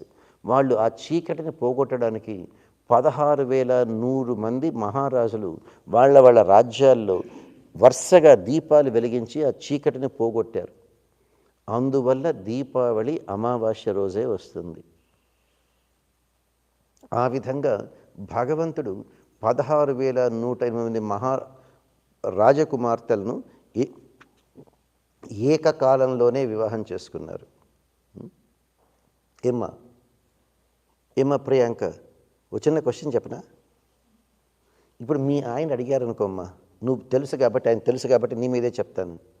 మీ ఆయన అడిగాడు అనుకోమ్మా, నన్ను చూసావా, బీటెక్ చేశాను, ఎంటెక్ చేశాను, అమెరికా వచ్చాను, పెద్ద ఇంజనీర్ని అయినాను, డబ్బు సంపాదిస్తున్నాను, పెద్ద ఇల్లు కొన్నాను, అవునా, ఇన్ని చేశాను, నాకు కూడా 4 గర్ల్ ఫ్రెండ్స్ ఉంటే బాగుంటుంది, నాకు కూడా 4 గర్ల్ ఫ్రెండ్స్ ఉంటే బాగుంటుంది, మనం హిందువులం కదా, కృష్ణుడికి పూజ చేస్తున్నాం కదా, అవునా, కృష్ణుడికి 16,108 మంది ఉన్నారు కదా, మరి నా లెవెల్కి నాకు 4 ఉంటే తప్పేంటి అని అడుగుతాడమ్మా.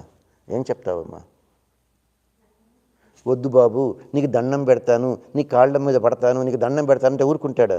ఆ ఆలోచనే రాకూడదు. వచ్చిన తర్వాత నువ్వు దండం పెడతానంటే ఊరుకుంటాడా? మరి ఏం చెప్తావు ఆయనకు? నేను చెప్పిన బెస్ట్ రీజన్ చెప్పనా? ఏమ్మా ఇంకా వాళ్ళతో ఏం చేస్తావంటావు? కాదు, ఆ మాట చెప్తే ఊరుకుంటాడేంటి? ఊరుకోడు. నువ్వు తిట్టి తిట్టి అలవాటైపోయింది, ఇంకొన్నరు తిట్టడం నాకేం కాదులే అంటాడు. ఏం చెప్పారో తెలిసిన? నాయనా, యు ఆర్ గ్రేట్, మనం హిందువులమే, మనకు ఆరాధ్య దైవం కృష్ణుడే, కృష్ణుడికి 16,108 మంది భార్యలు ఉన్నారు, కాదని చెప్పలేదు. నీకు కూడా నీ లెవెల్కు నువ్వేంటి, బీటెక్ ఏంటి, ఎంటెక్ ఏంటి, అమెరికా ఏంటి, జాబ్ ఏంటి, డబ్బులేంటి, అన్నీ ఉన్నాయి. నీకు 4 ఏంటయ్యా, నీకు 40 మంది అన్నా గర్ల్ ఫ్రెండ్స్ ఉండొచ్చు. కానీ ఒక్కటి గుర్తుంచుకో, ఆ కృష్ణుల వారు 16,000 మంది అమ్మాయిలతో, గోపికలతో డ్యాన్స్ చేసే ముందు ఒక మోస్ట్ విషస్ స్నేక్ కాళియా అని ఉంది, దాని పడగల మీద కూడా డ్యాన్స్ చేశాడు. ఈరోజు నైట్కి ఒక మంచి కోబ్రాని తీసుకొని వచ్చి నీ బెడ్లో పడుకోబెడతాను. నువ్వు గనక ఆ కోబ్రాతో డ్యాన్స్ చేసి ఆ రోజు నైట్ ఉంటే రేపు పొద్దున బతికి బయటకు వచ్చావంటే, నువ్వొద్దు, నేనే 4 గర్ల్ ఫ్రెండ్స్ని తెచ్చిస్తాను అని చెప్పి ఇక మాట్లాడు. అర్థమవుతుందా? అర్థమైందటమ్మా? సో భగవంతుడితోటి మనం కూర్చోమ్మా, అర్థమవుతుందా? భగవంతుడితోటి మనం ఎవరం పోటీ పెట్టుకోలేం. ఆ భగవంతుడు ఆ భగవంతుడు 16,000 మంది గోపికలతోటి డ్యాన్స్ చేశాడు. కానీ దానికి ముందు మోస్ట్ విషస్ స్నేక్, అవునా, మోస్ట్ విషస్ స్నేక్ కాళీయుడి పడగల మీద కూడా డ్యాన్స్ చేశాడు. అది చెయ్యడానికి శక్తి లేనప్పుడు 4 అమ్మాయిలతో డ్యాన్స్ చేస్తానడానికి వీ హ్యావ్ నో రైట్. లేదు అంటే ఇంకో పని చెప్పు, చూడండి, ఇంకొక పని చేయండి, మీకు తప్పకుండా నేనే 4 గర్ల్ ఫ్రెండ్స్ని తీసుకొచ్చేస్తాను. ఆ కృష్ణుల వారు గోవర్ధన పర్వతాన్ని ఎత్తి వేలి మీద పెట్టుకున్నాడు 7 రోజుల పాటు. మన ఇంటికి ఏదో ఎంత డబ్బులు వచ్చినా ఖర్చు అయిపోతూనే ఉన్నాయి. మీరు సంపాదిస్తున్నారు, నేను సంపాదిస్తున్నాను, ఎంత సంపాదించినా కానీ ఖర్చులు అవుతూనే ఉన్నాయి. ఇంకా మార్టిగేజ్ ఉంది, ఇంకా అప్పులు ఉన్నాయి, కారు మీద లోన్ ఉంది, క్రెడిట్ కార్డు మీద అప్పులు ఉన్నాయి, ఇంటి మీద మార్టిగేజ్ ఉంది, డబ్బులు సరిగ్గా ఉండడం లేదు. ఇదిగో ఇట్టాట ఆయన పెద్ద ఆయన అడిగితే వాస్తు సరిగ్గా లేదన్నాడు. ఒక పని చేస్తారా, ఈ ఇంటిని కొంచెం ఎత్తి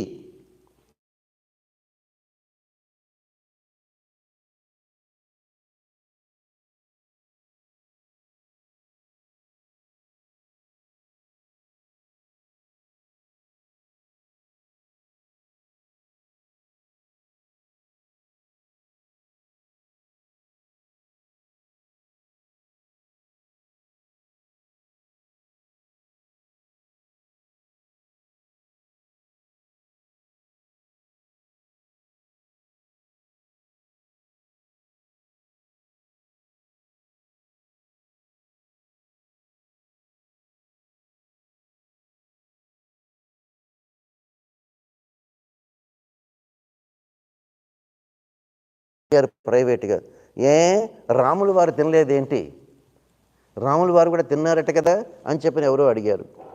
చూడనైనా, రాముల వారితో పోటీ పెట్టుకునేటువంటి శక్తి నీకుందా? ఆయన ఇండియా నుంచి శ్రీలంక పోయి రావణాసుడితో యుద్ధం చేయాలంటే సముద్రం మీద 150 కిలోమీటర్ల బ్రిడ్జి కట్టారు నాయన. నువ్వు కూడా కట్టి చూద్దాం. అదేవిధంగా ఆ రోజుల్లో ఒక క్షత్రియులే కాదు, మొన్న మీకు చెప్పాను గుర్తుందా, ఒకరోజు ఈ 7 డేస్లో ఆ రోజుల్లో ఫస్ట్ క్లాస్ అయిన ప్రీస్టులు, మహర్షులు, బ్రాహ్మణులు తినేవాళ్ళు మాంసం. పితృకార్యం రోజు గుర్తుందా, జీర్ణం జీర్ణం వాతాపి జీర్ణం అని చెప్పాను గుర్తుందటయ్యా, గుర్తుందా? ఆ రోజుల్లో జనరల్గా పితృకార్యాలు చేసేటప్పుడు, శ్రాద్ధ కర్మలు చేసేటప్పుడు, ఎవరైనా చనిపోయే వాళ్ళకి పిండ ప్రదానం చేసేటువంటి రోజున ఈవెన్ కందిపప్పు కూడా వాడకూడదు, పెసరపప్పే వాడాలి. ఫర్బిడన్ వెజిటబుల్స్ వాడకూడదు, క్యారెట్, బీట్రూటు, క్యాబేజీ, పొటాటోస్ వాడరు. ఓన్లీ వంకాయలు, బెండకాయలు, గుమ్మడికాయలు, కాకరకాయలే వాడాలి. ఇన్ని రెస్ట్రిక్షన్స్ పెడుతుంటే ఇంత ఆర్థడాక్స్గా చేసి పిండ ప్రదానం చేయాలని ఎవరైనా మీట్ పెడతారటండి, మాంసం పెడతారా? ఆ రోజుల్లో వాతాపి అనే రాక్షసుడు, వాళ్ళకు వాతాపి వాడి బ్రదర్ ఇల్వల, వాళ్ళిద్దరికీ కొందరికి బెండకాయ కూర ఇష్టం, కొందరికి వంకాయ కూర ఇష్టం. వాళ్ళకేమి ఇష్టమో తెలిసిన, ప్రీస్టుని చంపి ప్రీస్ట్ మాంసం తినడం వాళ్ళకి ఇష్టం. అందుకని వాళ్ళు ఏం చేశారు, వాతాపి మేక అవుతాడు. ఈ ఇల్వరుడు ఎంతో ఇన్నోసెంట్గా వెళ్ళి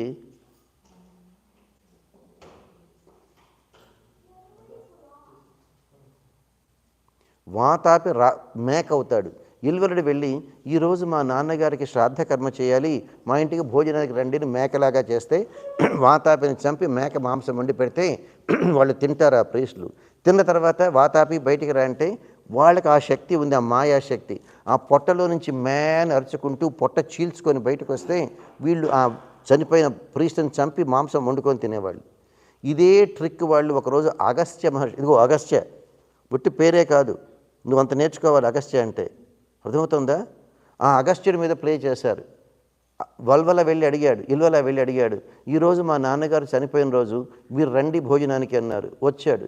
వస్తే వాతాపి మేక అయితే మేకను కూర చేసి పెట్టాడు, తిన్నాడు అగస్త్యుడు. తిన్న తర్వాత వాతాపి బయటికి రా అంటే లోపల మే అనే సౌండ్ వచ్చింది.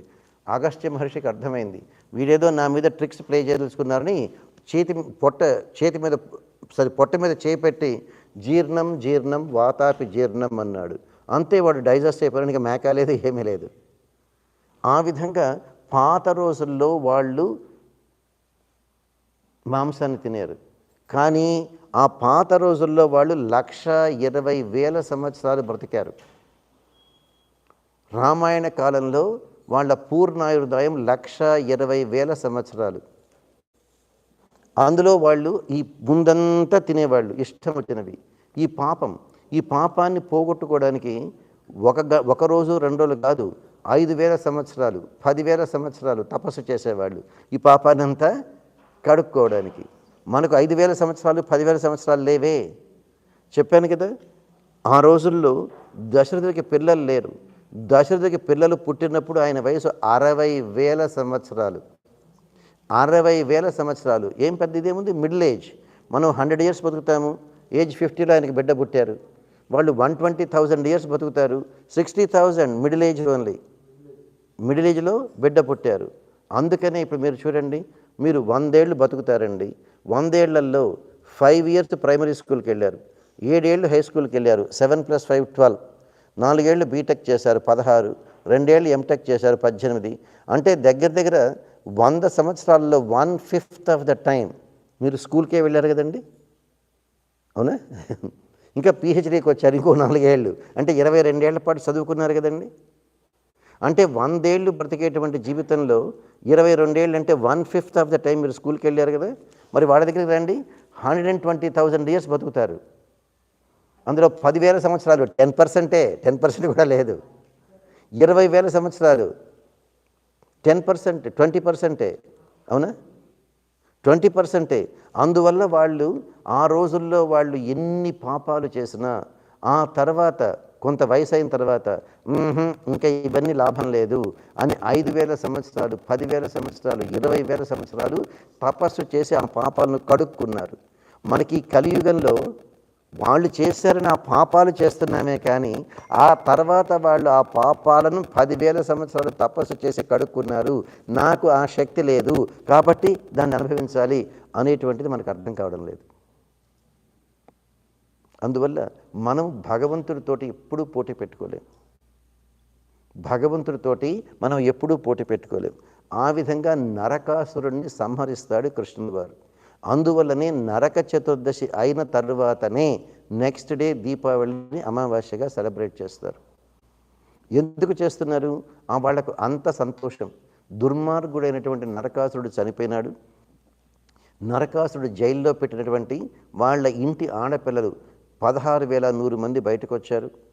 అంతేకాదు సాక్షాత్తు కృష్ణుల వారే వాళ్లకు భర్త అయినాడు. ఆ సంతోషంలో వాళ్ళు చేసిన సెలబ్రేషన్ దీపావళి అయింది. కానీ మన పిల్లలకు మనం ఏనాడు నరకాసురుడు, కృష్ణ, భూదేవి గుర్తుంచుకోండి, జీవితంలో సుఖంగా ఉండొచ్చు కానీ టైం అనేది చూడకుండా ఇష్టం వచ్చినట్టు కనుక మన ఇష్ట ప్రకారం మనం కనుక తిరుగుతూ ఉన్నామంటే పుట్టే బిడ్డలు రాక్షసులు అవుతారు అని ఒక్కరోజన్నా చెప్పారా మీ పిల్లలకు? అర్థమవుతుందటమ్మా. ఆ నరకాసురుడు ఎవడో కాదండి, సాక్షాత్తు భూదేవి నారాయణుల వారికి పుట్టిన బిడ్డే. ఫర్బిడెన్ టైంలో ప్రెగ్నెన్సీ కనుక వచ్చింది అంటే పుట్టేటువంటి బిడ్డలు రాక్షసులు అవుతారు. అందువల్ల మనకు నరక చతుర్దశి వచ్చింది, అందువల్ల నెక్స్ట్ డే దీపావళి వచ్చింది. ఒక్కరోజన్నా చెప్తారా మీ పిల్లలకు? అర్థమవుతుందా? దీపావళి అంటే ఏంటమ్మా? కొత్త చీర వస్తుంది, మా ఆయన కొత్త చీర ఇస్తాడు, పిల్లలకు క్రాకర్స్ వస్తాయి, పిల్లలకు కొత్త గుడ్డలు కొనవచ్చు, స్వీట్లని చేసుకోవచ్చు. మా ఇంట్లో స్వీట్ మీ ఇంటికి, మీ ఇంట్లో స్వీట్ మా ఇంటికి, గిఫ్ట్లు స్వీట్లు ఎక్స్చేంజ్ చేసుకుంటారు కదమ్మా మీరు, అవునా? ఇంతే తెలుసుకున్నాం కానీ మనం భగవంతుడి గురించి దీనికి ఎంత రిలీజియస్ సిగ్నిఫికెన్స్ ఉంది అనేది మర్చిపోతున్నాం. తర్వాత ఇందాక చెప్పాను, మనం ఎన్ని దేవుళ్లకు పూజ చేసినప్పటికీ మోక్షం అనేది రాదు. ఎందుకంటే వాళ్ళు జీవాత్మలే, వాళ్ళకే ఇంకా మోక్షం రాలేదు. వాళ్ళు కూడా ఆ నారాయణుల వారిని నమ్ముకొని భక్తి యోగమన్నా చేయాలి, శరణాగతన్నా చేసి మోక్షానికి పోవాలి. లేకపోతే వాళ్లకు మళ్ళీ జన్మ తప్పదు, వాళ్లకు మళ్ళీ జన్మ తప్పదు. గుర్తుందటయ్యా ఎందుకు వాళ్లకు మళ్ళీ జన్మ తప్పదు?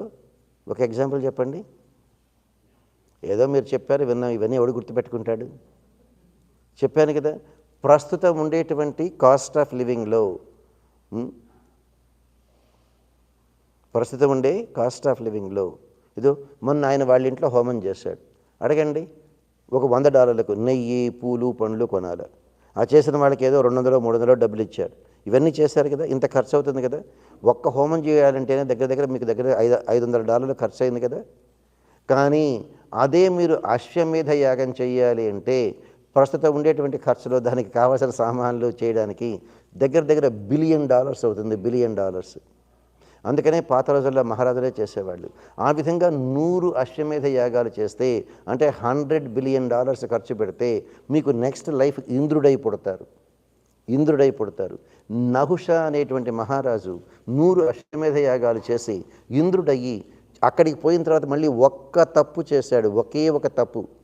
ఎప్పుడు ఒక తప్పు అన్నాను. ఏం తప్పు చేశాడో చెప్పారా? మీకు ఏమైనా గుర్తుందా?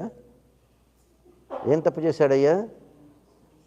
ఇంద్రుడై కూడాను అంత సుఖాలు ఉండి రంభ, ఊర్వశి, మేనక ఇటువంటి వాళ్ళు 32,000 మంది ఉన్నారు ఎంటర్టైన్ చేయడానికి. ఇవందరూ సరిపోలేదని పక్కింటి వాడి వైఫ్ కావాలి అని కోరుకున్నాడు. అది చేసిన తప్పు. అర్థమవుతుందా? పాత ఇంద్రుడు అతన్ని బయటికి నెట్టేశారు, బ్రహ్మహత్య దోషం వచ్చిందని. నిన్న ఈ పిల్ల అడిగిందే, మేమెందుకు సాలగ్రామాలు ముట్టుకోకూడదు, మాకెందుకు యజ్ఞోపవీతం లేదని చెప్పాడు. గుర్తుందటయ్యా? ఆ బ్రహ్మహత్య దోషం వచ్చింది. బ్రహ్మహత్య దోషం వస్తే ఆ ఇంద్రుడిని బయటికి నెట్టేశారు, నువ్వు కూర్చోడానికి కదా సీట్లోనేసి. Right? Convicted of a crime you cannot become the president. అర్థమవుతుంది కదా? Same thing, convicted of a crime, unfit, get out అన్నారు. కానీ అక్కడ ప్రెసిడెంట్ లేకపోతే అనార్కీ వస్తుంది కదా. So next best president elect ఉన్నాడు నహుషుడు. ఓకే, నువ్వు రావయ్య అన్నాడు. ఈ నహుషుడు అంతమందితోటి సుఖంగా ఉండొచ్చు కదా. రంభ, ఊర్వశి, మేనకలు ఎంతమంది ఉన్నారు కదా. కానీ ఇంతమంది ఉన్నా ఆ దొరగారికి సరిపోలేదు. ఏమన్నాడు తెలిసిన? పాత ఇంద్రుడి వైఫ్ శచీదేవిని చూసి ఆమె మీద ఆశ పెట్టుకున్నాడు. ఆ చేసిన ఒక్క తప్పుకు అతనికి శిక్ష ఏంటో తెలిసిన? అంత గొప్పవాడైన ఇంద్రుడు మళ్ళీ పామై పుట్టాడు, పైథాన్ అయి పుట్టాడు. మరి 100 అశ్వమేధ యాగాలు చేసినటువంటి ఇంద్రుడే మళ్ళీ జన్మలో పామై పుడితే మన గతి ఏంటి? మనం చేసే తప్పులకని ఒక్కళ్ళు ఆలోచిస్తున్నారా? లేదు. కుబేరుడి కొడుకులు, సొంత కొడుకులు. కుబేరుడు అంటే దేవతలకే ట్రెజరర్. ఎంత డబ్బు ఉంటుంది ట్రెజరర్ దగ్గర. అటువంటి కుబేరుడి కొడుకులు ఒళ్ళు కింద పైన మర్చిపోయి తాగి దిగంబరంగా ఉండి గుడ్డలు కూడా లేకుండా అమ్మాయిలతో తిరుగుతూ ఉంటే శాపం వచ్చింది. ఏనాయనా గుడ్డలు లేకుండా తాగి తిరగడం బాగా ఉందా మీకు? అలాగే చెట్లై పుట్టండి. నీళ్లు తాగుతూ ఉంటాయి కదా చెట్లు, ఎన్ని నీళ్లు పోసినా తాగుతూనే ఉంటాయి కదా. చెట్లు ఏం గుడ్డలు కట్టుకోవు కదా, చెట్లకు గుడ్డలు కట్టరు కదా. మీరు లక్షణంగా తాగండి, నేకెడ్గా ఉండండి, ఎంజాయ్ చేయండి, చెట్లై పుట్టండి అన్నారు. మరి దేవలోకంలో ఉండేటువంటి వాళ్ళే చెట్లై పుట్టారు. అర్థమవుతుందా? దేవతలు ఎందుకు మోక్షాన్ని ఇవ్వలేరు అంటే, ఇంద్రుడు అంతటి వాడు పామై పుట్టాడు, పైథాన్. కుబేరుడి కొడుకులు చెట్లై పుట్టారు. అంతేనా? దేవతలకు కూడా శిక్షలు తప్పవు. ఇంకెవరికి వచ్చాయమ్మా శిక్షలు? అందరూ విష్ణు సహస్రనామాన్ని పారాయణ చేస్తారు, అవునా? ఆ చెప్పింది ఎవరు? భీష్ముడు. భీష్ముడు ఇవాళ మంచివాడే, కానీ నిన్న మంచివాడేం కాదు. ఎవరయ్యా భీష్ముడు? స్వర్గలోకంలో 8 మంది వసువులు ఉన్నారు, అష్టవసువులు. ఆ 8 వసువులు దేవతలు వాళ్ళు. అంటే మనకు దేవతలు ఎంతమందో తెలిసిన? ఒకరు ఇద్దరు కాదు, 33 కోట్ల మంది. 330 మిలియన్. 330 మిలియన్ దేవతల్లో టాప్ ర్యాంక్లో ఉన్నవాళ్ళు 30 మంది. 330 మిలియన్ దేవతల్లో హయ్యెస్ట్ లెవెల్లో ఉన్నటువంటి దేవతలు 33 మంది. ఎవరు? 12 మంది ఆదిత్యులు, 11 మంది రుద్రులు, 12, 11, 23, 8 మంది వసువులు, 23, 8, 31, 2 అశ్విని దేవతలు కలిపితే 33. అంత టాప్ ర్యాంక్లో ఉన్నటువంటి 33 మందిలో ఉన్నటువంటి 8 మంది వసువులు ఏం చేశారు? ఒకరోజు పిక్నిక్ వెళ్ళారు. వెళ్ళినప్పుడు పిక్నిక్ వెళ్ళేటప్పుడు, మీరు మగాళ్ళు వెళ్తారంటే పిక్నిక్ అంటే అమ్మాయిలు కూడా ఉంటేనే కదా పిక్నిక్ బాగుంటుంది. సో వాళ్ళ వైఫ్ కూడా వెంట పెట్టుకొని వెళ్ళారు. అలా అడవుల్లో తిరుగుతున్నారు, ఎంజాయ్ చేస్తున్నారు. చూస్తే ఒక మహర్షి ఆశ్రమం కనిపించింది. అక్కడ ఒక మంచి ఆవు కనిపించింది, కామధేను కనిపించింది, సురభి కామధేను కనిపించింది. ఒక ఆమె పోయి నాకు 1000 కిలోల బంగారం కావాలా, టక్కని ఇచ్చేసింది. ఇంకొక ఆమె పోయి నాకు 26 డైమండ్ నెక్లెస్ కావాలా, టక్కని ఇచ్చింది. ఇంకొక ఆమెకు మహా తెలివితేటలకు. ఈరోజు మనెందుకు రోజు ఒక్కొక్కటి అడిగేది? అసలు ఈ కామధేను మొత్తం మన ఇంట్లోనే కనుక ఉంటే ప్రతిరోజు ఏది కావాలని అడుగుతూ ఉండరు కదా. ఇప్పుడైతే ఒక్కటే కదా ఇస్తుంది. అసలు ఈ కామధేను మొత్తాన్ని తీసుకొని పోతే అంతే. ఏం చేస్తుందమ్మా? లక్షణంగా ఆ మొగుడి దగ్గరికి వచ్చి ఏమండి అని మొదలుపెట్టింది రాగాలు తీస్తూ. ఏంటమ్మా ఆ రాగాలు తీస్తూ ఏమండి అంటే ఏంటమ్మా? ఏదో టెండర్ పెడుతోంది అనే కదా అర్థం. సో టెండర్ పెట్టింది. ఆమె టెండర్ ఏంటో తెలిసిన? ఆ కామధేనువుని నాకు కొంచెం తెచ్చిపెట్టండి అనింది. అంతే. ఇంకా అమ్మగారు ఆర్డర్ వేస్తే తెలుసు కదా. అలాగే అన్నాడు. పోయి వశిష్ఠుడు, ఎవరిది ఆ కామధేనువు? సాక్షాత్తు వశిష్ఠుడిది. వశిష్ఠుడు ఆశ్రమం లోపలికి వెళ్ళి వశిష్ఠుడు అడిగారు, నీకు కావాలంటే 1000 ఆవులు ఇస్తా, నాకు ఆ కామధేనువు ఇవ్వు అన్నాడు. వశిష్ఠుడు చెప్పాడు, కామధేనువులు మీకు కాదయ్యా, మహర్షులకు యజ్ఞాలు చేసుకోవడానికే, మీలాంటి వాళ్ళకి కాదు. వినలేదు. నీకు 1000 ఆవులు ఇస్తాం, ఇవ్వను అన్నాడు. కోపం వచ్చింది. అహంకారం కదా, దేవతలు అనేటువంటి అహంకారం కదా. నిన్ను అడిగేది ఏంటి? మేము తీసుకెళ్తున్నాం, ఏం చేస్తావో చేసుకో అన్నారు. 7 వసువులు తాడు పట్టుకొని ఆ ఆవును లాగుతున్నారు. ఆవు కదలడం లేదు, ఏడుస్తోంది వశిష్ఠుడిని వదిలిపెట్టిపోవడానికి. ఈ 8వ వసువు ఎవరి భార్య అయితే అడిగిందో ఆ 8వ వసువు ఏం చేశాడు దర్శన? పాత రోజుల్లో మీ కనుక పల్లెటూళ్ళలో ఎప్పుడైనా ఆవులు ఎద్దులను చూసారా? ఎద్దులు కదలకపోతే ఏం చేస్తారయ్యా? దాని తోకను పెట్టి ఇలా తిప్పి దానికి విపరీతమైన నొప్పి కలిగేటట్టు చేస్తారు. తోకని ఇలా అంటారు, గుర్తుందా? ఆ నొప్పి భరించలేక బండ్లు లాగుతుంటాయి ఎద్దులు, గుర్తుందా? ఎగ్జాక్ట్లీ 8వ వసువు ఆవు కదలడం లేదని ఆ తోకను బట్టి ఇలా ట్విస్ట్ చేసి దానికి అన్ఇమాజినబుల్ పెయిన్ క్రియేట్ చేశాడు. అప్పుడు ఆ కామధేనువు ఏడుస్తూ అడుగుతుంది వశిష్ఠుడిని, కన్న బిడ్డలాగా నన్ను చూసుకున్నావు, నేను కూడా నిన్ను తండ్రిలాగా నీకు ఏమి కావాలన్నా సప్లై చేశాను. ఈ దుర్మార్గులు దేవతలనే పేరుతో వచ్చి నన్ను ఇంత కష్టపెడుతుంటే ఎందుకు చూస్తూ ఊరుకున్నావని. వశిష్ఠుడు చెప్తాడు, నన్నేం చేయమన్నావు? తపస్సు చేసుకునేవాడిని, లేచి వాళ్ళతో యుద్ధం చేయమన్నావా? నువ్వు కామధేనువు కదా, నీకు తెలియదా ఎలా రక్షించుకోవాలో? క్రియేట్ చేయి, నీ అంతటి నువ్వు ఒక ఆర్మీని క్రియేట్ చేయి, చితకబాది వీళ్ళందరిని అన్నాడు. అంతే, ఆ ఒక్క మాట చెప్పారు చాలనుంది. వెంటనే కామధేనువు వేల కొద్దీ సైన్యాన్ని తయారు చేసింది. వాళ్ళు వచ్చారు, 8 మంది వసువులను చావ కొట్టారు. ఇంకా వాళ్ళ బాధ భరించలేక వశిష్ఠుడి కాళ్ళ మీద పడ్డారు. అప్పుడు వశిష్ఠుడు చెప్తాడు, దేవతలు అనే అహంకారం మీకుంది, మీరు చిల్లర దేవుళ్ళు అని మర్చిపోతున్నారు. మీరు చేసుకున్న పుణ్యం వల్ల దేవతలైనారు, కానీ మీ బుద్ధులు మారలేదు. ఈ చిల్లర దేవుళ్ళందరికీ ఇలాగే ఉంటారు. తప్పు చేశారు, తప్పదు, దేవలోకాన్ని వదిలేయండి, మానవులుగా పుట్టండి అన్నారు.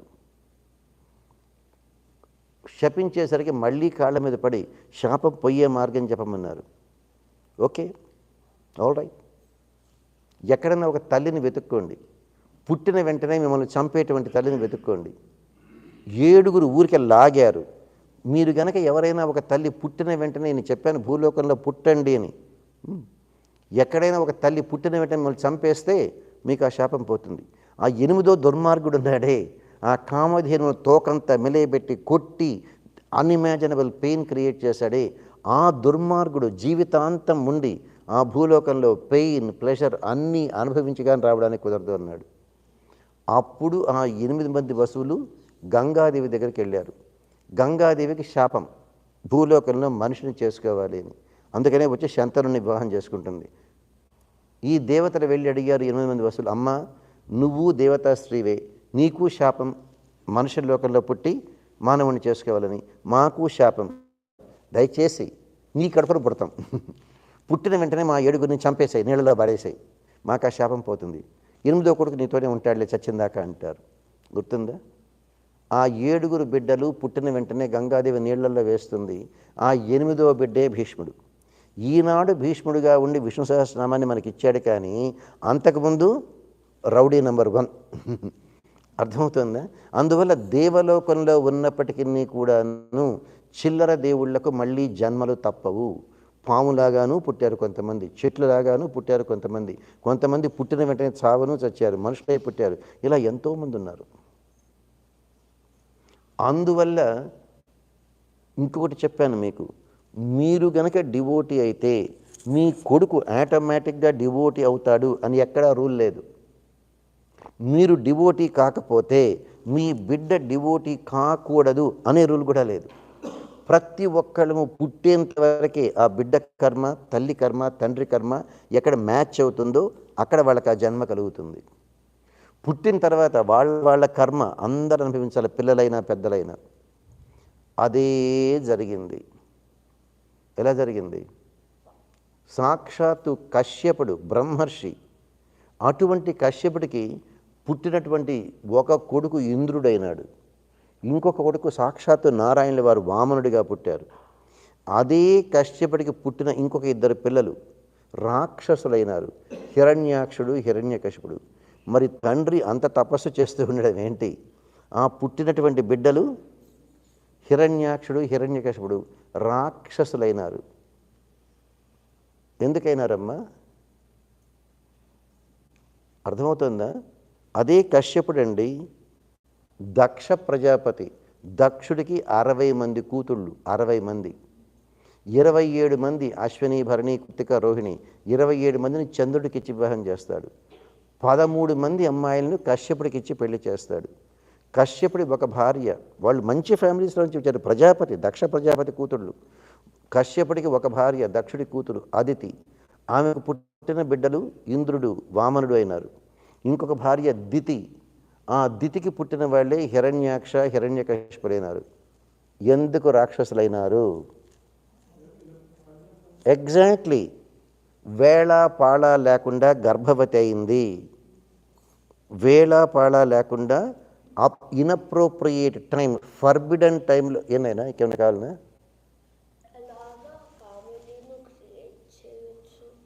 నీ వల్ల కుదరదు, కామధేను నువ్వేం క్రియేట్ చేయలేవు. కామధేను అనేటువంటిది, కామధేను అనేది నువ్వు క్రియేట్ చేయలేవు. అది నారాయణుల వారు క్షీరసాగరాన్ని వాళ్ళు చిలికినప్పుడు అందులో నుంచి వస్తుంది. ఆ కామధేను పిల్లలందరూ కూడా కామధేనువులే అయినారు. అందువల్ల మనకి ఇక్కడ లేవు, అవన్నీ దేవలోకంలోనే ఉన్నాయి. అది కామధేనువుకి ఆ పవర్ ఉంది. కామధేనువుకు ఆ పవర్ ఉంది. ఇప్పుడు నువ్వు ఉన్నావు, నీకు కంప్యూటర్స్ తెలియవు, నువ్వు ప్రోగ్రామ్ చేయలేవు.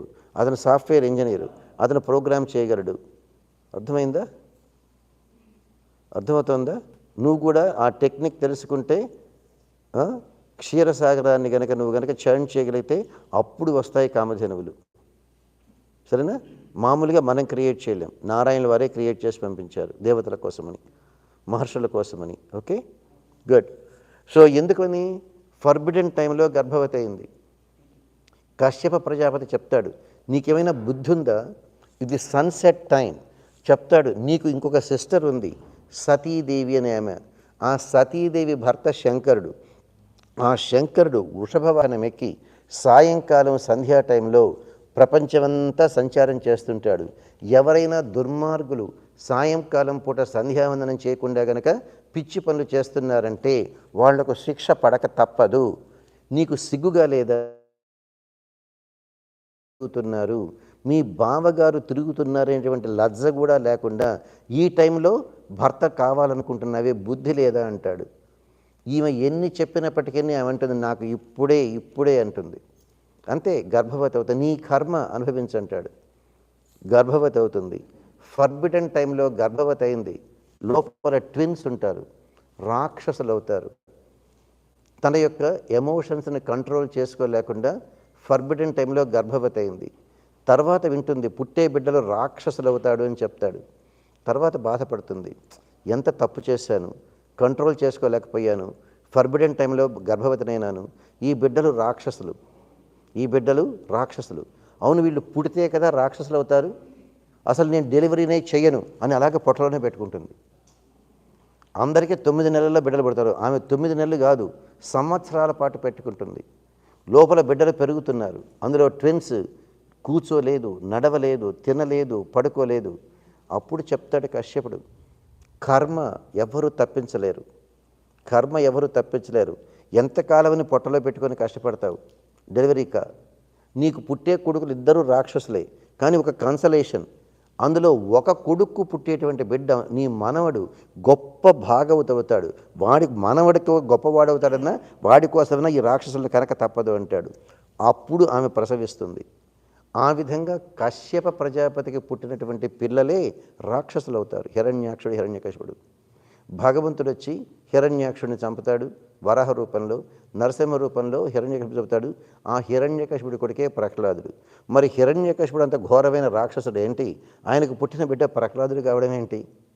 మరి ప్రహ్లాదుడు అంత గొప్పవాడు, ఆయన కోసం సాక్షాత్తు నారాయణుల వారే నరసింహస్వామిగా వస్తాడు. అంత గొప్పవాడైన ప్రహ్లాదుడి యొక్క కొడుకు, కెన్ యూ ఇమాజిన్, దొంగ అవుతాడు, పరమ దొంగ.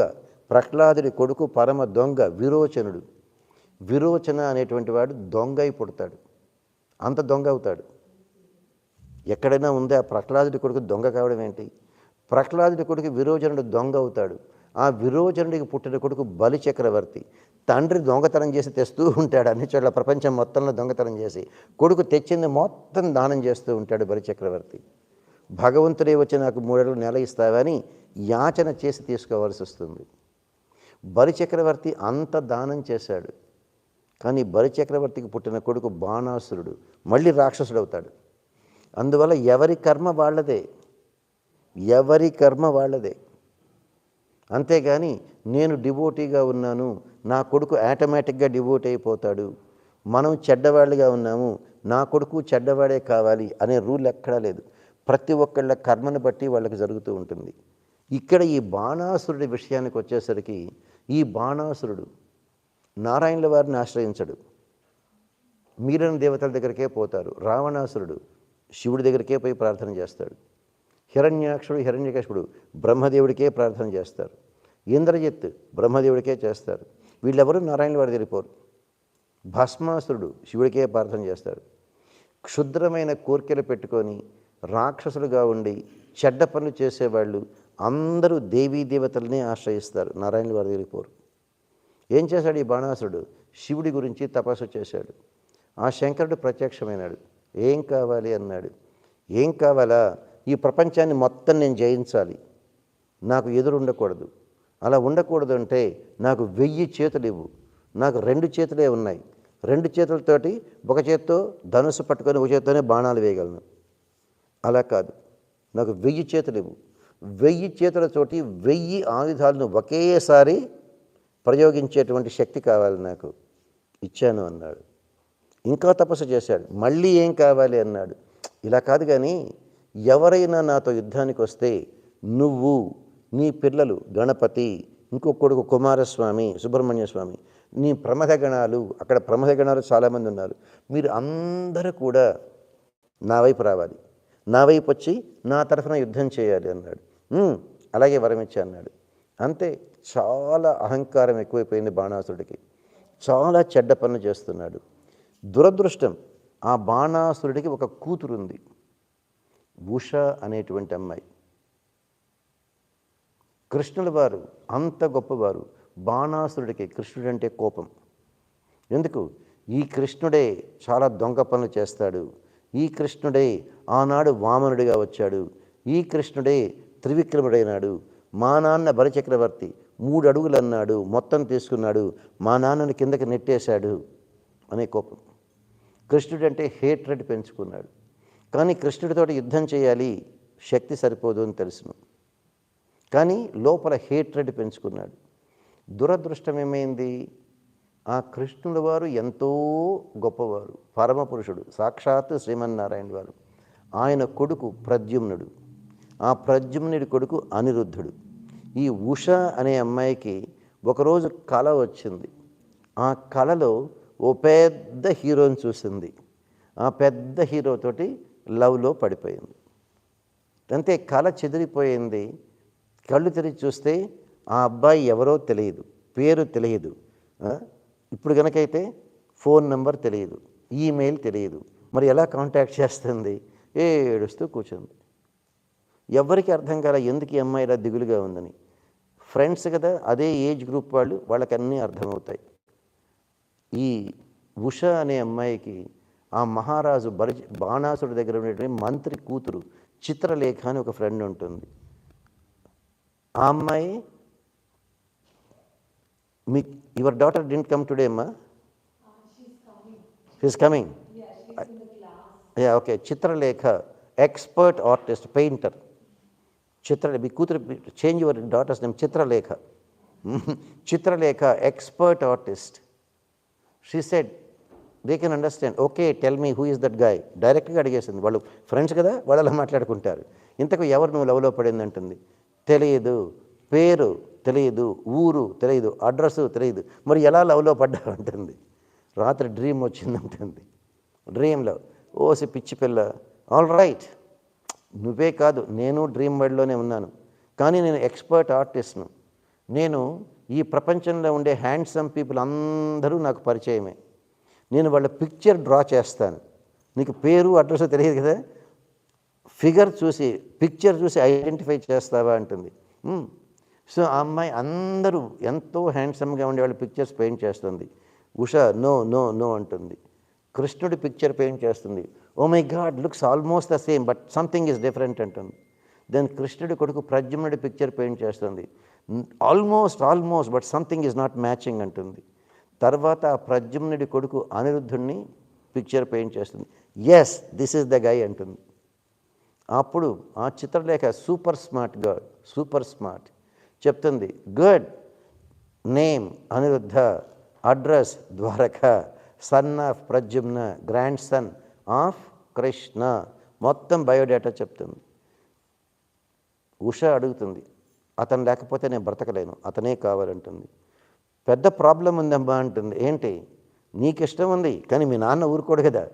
Your father Banasura, he hates Krishna, he won't agree for the marriage. ఇంకంతే, అన్నము నీళ్లు మానేస్తుంది ఉష, ఏడుస్తుంది. చివరికి చిత్రలేఖ చెప్తుంది all right I will find a way out అని ఆ చిత్రలేఖ ఆ రోజుల్లో వాళ్ళకి అంత స్పిరిచువల్ పవర్స్ ఉంటాయి. She becomes a swan, a big swan, and she will fly all the way from Shonapuram of Banasura to Dwarka. When Aniruddha was sleeping in the palace, in Krishna's palace in Dwaraka, she will bring the whole bed, Aniruddha, everyone as a swan, and keeps with Usha. Usha and Aniruddha are very happy. The news reached Banasura that there is a man in the private apartments of Usha. వస్తాడు అనిరుద్ధుడితో fight చేసి చిన్నపిల్లాడు, young boy. But still Banasura was very powerful compared to Aniruddha. జైల్లో పెట్టేస్తాడు. Narada goes and informs Krishna, your grandson Aniruddha is in the jail house of Banasura. Mediation, anything fails to secure the release of Aniruddha. ఇంకేం చేస్తాడు? చెప్తే వినకపోతే దండం దశగుణం భవేత్, punishment is the only way. So Krishna, Balarama, Satyaki, Krishna son Pradyumna, they all come to fight with Banasura. Immediately Banasura is getting ready for the war. For safety's sake, again offered his prayers to Shankara and requested him, Krishna is coming to me to fight with me. Come and fight on my behalf. శంకరుల వారు చెప్పుండొచ్చు కదా, అంత గొప్పవాడు కదా, నీకేమైనా పిచ్చి పట్టిందా? మామూలు మనుషులు యుద్ధానికి వస్తే నేను నీకు హెల్ప్ చేస్తాను. వచ్చినవాడు కృష్ణుడు, సాక్షాత్తు నారాయణుల వారు, నేనే ఆరాధన చేసే నారాయణుల వారు. అటువంటి నారాయణుల వారితో నీకు యుద్ధమా? నీకు బుద్ధి లేదు అని చెప్పలేదు. యుద్ధానికి వచ్చారు. శంకర, గణపతి, కుమారస్వామి, ప్రమథగణ, థౌజండ్స్లో వచ్చారు. యుద్ధం భయంకరంగా జరుగుతోంది. Krishna didn't want to hurt the దేవతాస్. భగవంతుడికి ఎప్పుడూ ఒక ప్రిన్సిపల్ ఉంది. మంచివాళ్ళుగా ఉన్నవాళ్ళు పొరపాటున తప్పు చేసినా వాళ్ళకి ఇంకొక ఆపర్చునిటీ ఇద్దాము, ఇప్పుడే చంపకూడదు, పనిష్మెంట్ ఇవ్వకూడదు అని కృష్ణుల వారు సమ్మోహనాస్త్రాన్ని ప్రయోగించి వీళ్ళను అన్కాన్షియస్ చేస్తారు. అన్కాన్షియస్ చేసి Shankara, Ganapati, Subrahmanya were sent away from the battlefield. ఇక్కడ బాణాసురుడు యుద్ధం చేస్తాడు. థౌజండ్స్ ఆఫ్ వెపన్స్, 1000 హ్యాండ్స్ తోటి సైమల్టేనియస్గా రిలీజ్ చేస్తాడు. కృష్ణుడు ఆలోచిస్తాడు, వీడి అహంకారం తగ్గాలి అంటే చక్రం తప్ప వేరే మార్గం లేదు. అంతే, అలా ఫింగర్ పైకెత్తంగానే సుదర్శన చక్రం వస్తుంది. సుదర్శన చక్రం వెళ్ళి 1000 వెపన్స్ ఎట్ ఏ టైం వీడి మీద ప్రయోగించిన they are no match at all. 1000 weapons, no match at all. అంతే, 1000 వెపన్స్ను కట్ చేసి పారేస్తాడు. సుదర్శన చక్రం వచ్చి బాణాసుడుకునే 1000 చేతులు 1 by 1 కట్ చేస్తూనే ఉంటాడు. 996 చేతులు కట్ అయిపోయినాయి. Of the 1000 hands he had, 996 hands are cut off. When 4 hands are left, then Banasura realized, I can never win against Krishna. By then, Shankara came back to his consciousness from the Sammohanastram. వచ్చి కృష్ణుడి పాదాల మీద పడి forgiveness వేడుకొని చెప్తాడు, కృష్ణ, వీడిని చంపవద్దు, వీడు ఎంత దుర్మార్గుడైనా నాకు ఎంతో తపస్సు చేశాడు, వాడిని చంపవద్దు అంటాడు. కృష్ణ వారు చెప్తారు, శంకర, ఇంకొంచెంసేపు రెస్ట్ తీసుకో, ఏం పర్వాలేదు, నువ్వు చెప్పకపోయినా వీడిని నేను చంపను. ఎందుకని? వీడి ముత్తాత ప్రహ్లాదుడు, వీడి తండ్రి బాణాసురుడు, వీడి తండ్రి బలిచక్రవర్తి తండ్రి విరోచనుడు తండ్రి ప్రహ్లాదుడు. ఆ ప్రహ్లాదుడు ఎంత గొప్ప డివోటీ అంటే, నేను నరసింహావతారం తీసుకున్నప్పుడు వీడి ముత్తాత ప్రహ్లాదుడికి ప్రామిస్ చేశాను, మీ తండ్రి హిరణ్యకశిపుడు దుర్మార్గుడు, చంపాను, కానీ నువ్వు ఇంత గొప్ప డివోటీ అయ్యావు కదా, అందువల్ల ఫ్రమ్ నౌ ఆన్వర్డ్స్ నీ ఫ్యామిలీలో పుట్టినటువంటి నీ యొక్క son, grandson, great anyone, వాళ్ళు తప్పు చేస్తే వాళ్ళని శిక్ష వేస్తాను, అంతేగాని చంపను అని చెప్పాను. అందుకనే ఆ ప్రహ్లాదుడి కొడుకు విరోచనుడు దొంగ అయినాడు, అయినా వాడికి శిక్ష వేశాను, చంపలేదు. వైకుంఠానికి వచ్చి నా కిరీటాన్నే దొంగతనం చేశాడు, అయినా కానీ వాడికి శిక్ష వేశాను కానీ చంపలేదు. తర్వాత ఆ విరోచనుడు కూడా బలిచక్రవర్తి ధర్మాన్ని తప్పి ఉండేటువంటి ఇంద్రుడిని పక్కకు నెట్టేసి స్వర్గాన్ని ఆకుపై చేశాడు. అప్పుడు కూడా 3 అడుగులు తీసుకొని ప్రపంచమంతా ఆకుపై చేసి వాడిని కింద లోవర్ వరల్డ్స్ సుతల లోకానికి కిందకు నెట్టాను, అంతేగాని చంపలేదు. ఇప్పుడు ఆ బలిచక్రవర్తి కొడుకే వీడు బాణాసురుడు, వీడిని కూడా చంపను, వదిలేస్తానులే అంటాడు. అప్పుడు 4 చేతులు మిగిలినాసుడికి అర్థమవుతుంది, ఏ దేవీ దేవత కూడాను తనను రక్షించలేరు, శ్రీమన్నారాయణుడు వారే పరదైవం, ఆయన యొక్క ఎగ్జాక్ట్లీ ఐడెంటికల్ ఫామ్ కృష్ణ. వెళ్ళి కృష్ణుడి పాదాల మీద పడి శరణాగతి చేసి బ్రతికిపోతాడు. బ్రతికిపోయి చేసిన తప్పు తెలుసుకొని తన కూతురు ఉషనిచ్చి అనిరుద్ధుడికి వివాహం జరిపిస్తారు. ఆ విధంగా ఎవరైనప్పటికీ కూడాను కృష్ణుడి యొక్క శక్తి ముందు లేదా ఆ సుదర్శన చక్రం ముందు ఎవ్వరూ కూడాను ఆగలేరు. అందుకనే ఆ సుదర్శన వారికి ప్రార్థన చేసేటప్పుడు పరమంత్ర యంత్ర తంత్ర ఔషధ అస్త్ర శస్త్రాణి సంహర సంహర అని చెప్తారు. అంత గొప్పవారు ఆ కృష్ణావతారం. ఇన్ని చేసిన తర్వాత ఇంకా కృష్ణుల వారు చెప్పాను కదా మొన్న, రామచంద్రుల వారు ఈ భూలోక ఎస్ కన్నా you are rising your hand, yes come here. నీకు మీ అమ్మ అన్నం పెట్టదు, నీకు మాటలు రావు, నాకు వినిపించదు, కొంచెం దగ్గర రా, come here, tell me what's your question. What is it? సుదర్శన చక్రం ఎలా ఉంటుందా? చూడ్డానికి ఎలా ఉంటుందా? It is like a disc, okay, like a round circle, sharp edges. It can come and cut off anything, okay? Now afterwards you come home, okay, I will show you from the internet a picture of Sudarshana, okay? Sure amma, sure. ఈ పిల్లలకు కొంచెం బాగా అన్నం పెట్టండి అయ్యా, గట్టిగా మాట్లాడమని చెప్పండి. సో కమింగ్ బ్యాక్ టు మొన్న చెప్పాను గుర్తుందా, భగవాన్ Sriramachandra was here on the planet Earth for 11,042 years. But Bhagavan Krishna, he stayed on the planet Earth only for 125 years. ఎందుకని చెప్పాను కదా, ఆ వైకుంఠంలో ఒక మోక్షాన్ని పొందిన మహానుభావుడు భగవంతుడికి ధూపం వేశాడు. ధూపం అంటే మనలాగా అగరబత్తి కాదు, ఎర్రగా ఉండే నిప్పుల మీద ఆ సాంబ్రాణి వేస్తే థిక్గా స్మోక్ వస్తుంది. ఆ వైట్ స్మోక్ థిక్గా, ఎంత థిక్గా ఉందంటే స్మోక్ స్క్రీన్ లాగా అవుతుంది అది. ఆ స్మోక్ ఎంతసేపు ఉంటుంది? 1 సెకండే ఉంటుంది. 1 సెకండ్ తర్వాత డిస్పర్స్ అయిపోతుంది. సో ఆ 1 సెకండ్ వైకుంఠంలో 125 ఇయర్స్. ఆ శ్రీమన్నారాయణ వారు అనుకున్నారు, రామావతారంలో 16,000 మంది మహర్షులు నేను కావాలి అని కోరుకున్నారు. వాళ్లకు చెప్పాను ఈ అవతారంలో సాధ్యం కాదు, నెక్స్ట్ అవతారంలో సాధ్యమవుతుంది అని.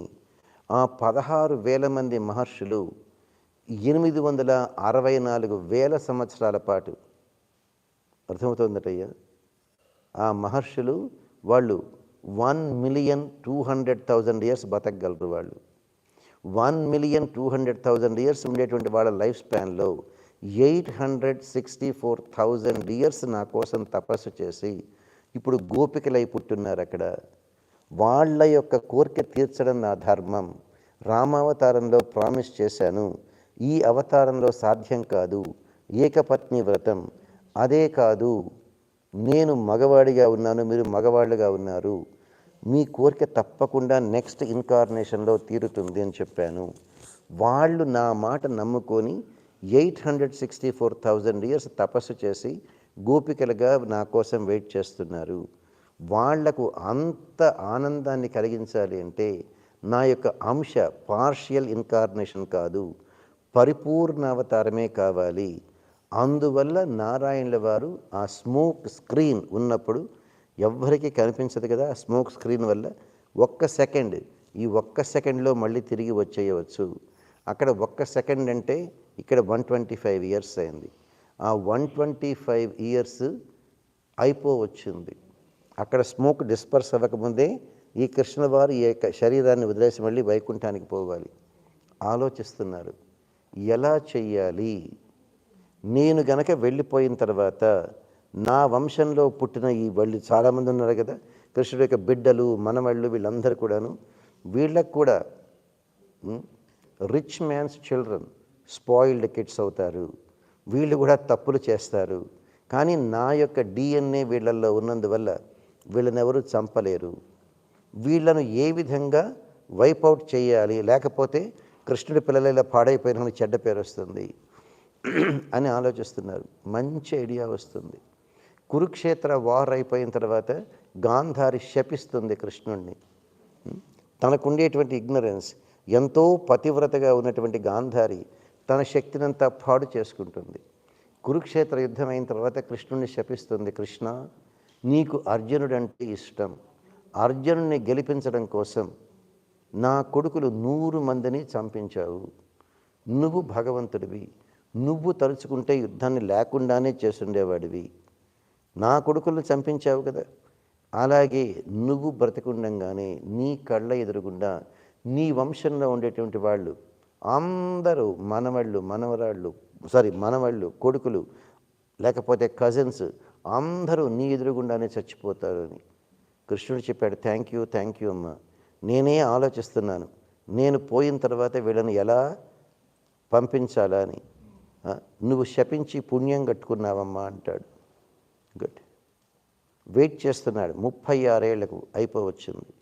వాళ్ళ కృష్ణుడి పిల్లలకు చెప్పారు, ఏయ్, నువ్వు మీ నాన్న మాట వింటావా? మీ నాన్న ఏం చెప్పినా చేస్తావా? ఐ వోంట్ డూ అంటావా?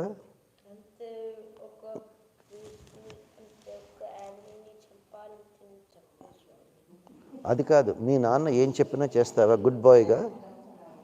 You know what? Krishna told his children, పిచ్చి పనులు చెయ్యొద్దు, మహానుభావులను ఎగతాళి చేయొద్దు, మహానుభావులతోటి గొడవ పెట్టుకోవద్దు. Do not humiliate religious people. Orthodox పీపుల్ని చూస్తే వాళ్లకు ఎంతో వినయంతో హంబుల్గా నమస్కారం చేయండి. వాళ్ళతోటి క్రాంకీ థింగ్స్ చేయొద్దు. చేస్తే కాన్సిక్వెన్సెస్ చాలా చాలా బ్యాడ్గా ఉంటాయి అని చెప్పాడు. వీళ్ళు వింటారా? పొగురంటే ఈగో ఎక్కువ. ఏం చేశారో తెలిసిన? ఒకరోజు ద్వారకాకు కృష్ణుడిని చూడడానికి దూర్వాసుడు అనే మహర్షి వస్తుంటాడు. వీళ్ళు ఏం చేశారు? కృష్ణుడి ఒక భార్య పేరు జాంబవతి. ఆ జాంబవతికి ఒక కొడుకు ఉంటాడు, సాంబ అనే అతను. ఆ సాంబ అనే అబ్బాయికి ఒక ఆడపిల్లలాగా వేషం వేశారు. They started wrapping saris around the stomach of that boy dressed up as a woman and made him look like a pregnant woman. And pregnant woman లాగా మేకప్ చేసి they brought that Samba, a man dressed up as a pregnant woman, to Durvasa and started making fun of him. We heard you are a great Maharshi. You know the past, present and future. So, this lady is pregnant. Can you please say whether this pregnant lady is going to give birth to a boy or a girl? See how they are naughty. That Durvasa, within 1 second, he understood. These fellows are playing pranks with him. This is not a woman, this is a man dressed up as a woman. You know what? Durvasa got so angry and what he cursed?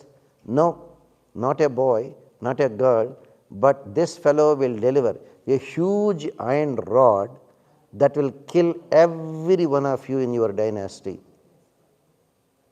They got so scared. They tried to play games and now it ended up in altogether a different level. That's it. They got so scared and started unwrapping all the saris they wrapped around the stomach. When they unwrapped the last sari, guess what? A huge iron rod fell down. Emma? Musalam antaru, yes. A huge iron rod. They were so scared. They came to Krishna. They begged him.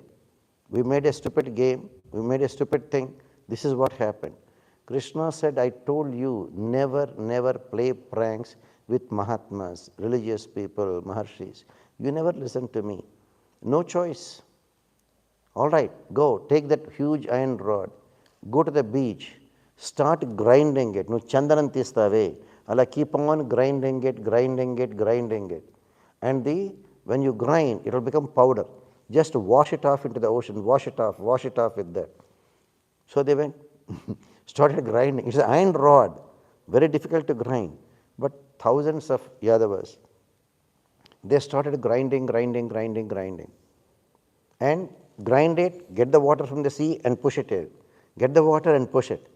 But the very heavy iron particles, even though they washed off, within no time for the pressure in the ocean, it started coming back and started becoming sediment on the beach.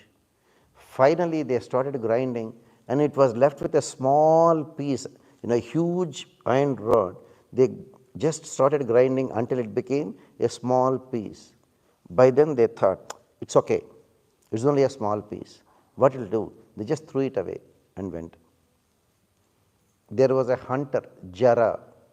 He was just walking on the beach.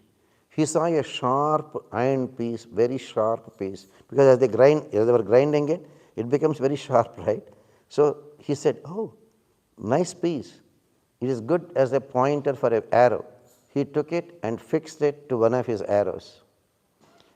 After some time, one day, all the kids, exactly 36 years after Kurukshetra war, all the family members of Krishna came and said, we want to go for a picnic. All right, go. Krishna knows this is the last day for all these fellows. He allowed that to happen. They all went to the same beach that day where they were grinding that huge iron rod. So, where the iron particles, the sediment has washed back to the shore, grass, kusha grass, darbha, very sharp edges was growing. These people became fully drunk, started arguing with each other. The arguments ended in fighting, fist fighting. Afterwards, they started just plucking all the kusha grass, darbha, sharp edges. Everybody started hitting each other. The edges were so sharp, it was just cutting off the throats. 1, 2, 3, 4, thousands of Yadavas, thousands. Every one of them fell down dead on the beach front. Krishna, Balarama, they are the only two who did not go for the picnic. Those people came. Yes, this is what exactly I wanted the end to be. Thank God it ended up. Now comes Uddhava. Uddhava, the best friend of Krishna. Uddhava. During Krishna's time, Emma, do you know who are the greatest of the greatest devotees? Who are the greatest of the devotees of Krishna, Amma? Arjuna is not at all a devotee. Arjuna is only a friend, and he showed him the Vishwarupam, he gave him the Bhagavad Gita, but Arjuna did not do either follow Bhakti Yogam, did not do Sharanagati. Arjuna did not even get moksha. Even Arjuna went only to Svargalokam.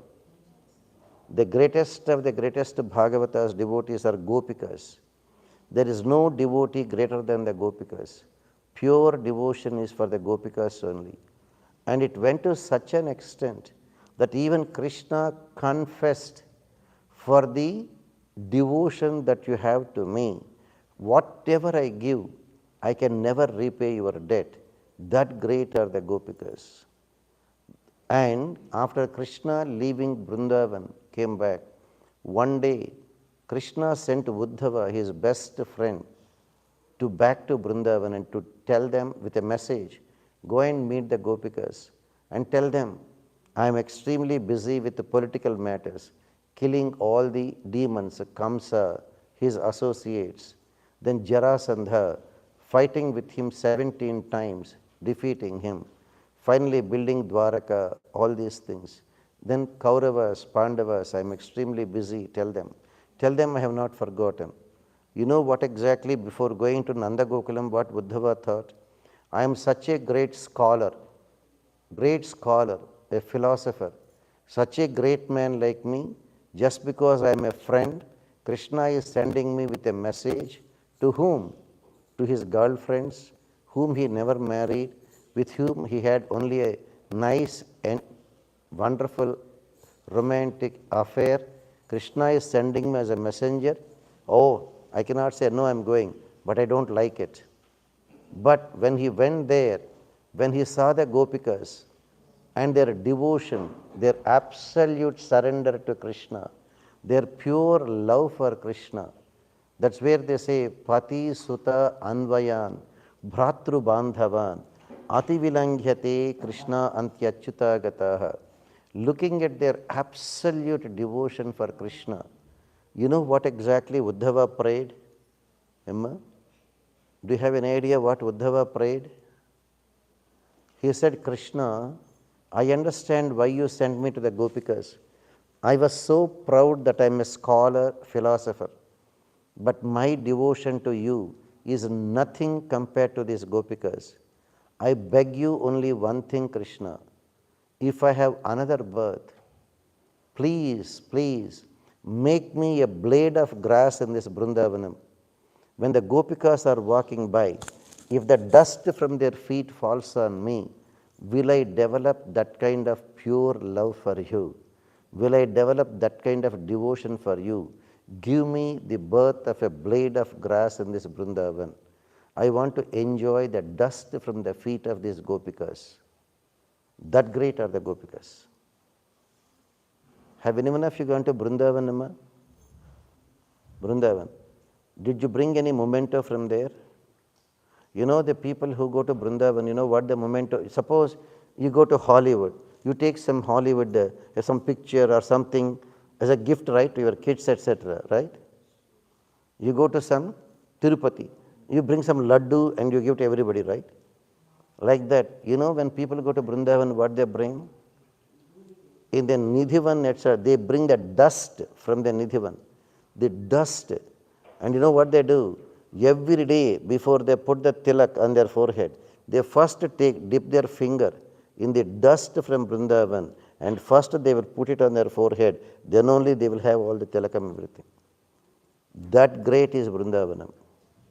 The dust, especially from the place called Nidhivanam, where Krishna did the Rasa Krida with the Gopikas, they collect the dust at the root, on the ground, where there so many shrubs are there, from anywhere. Right now, people are taking so much.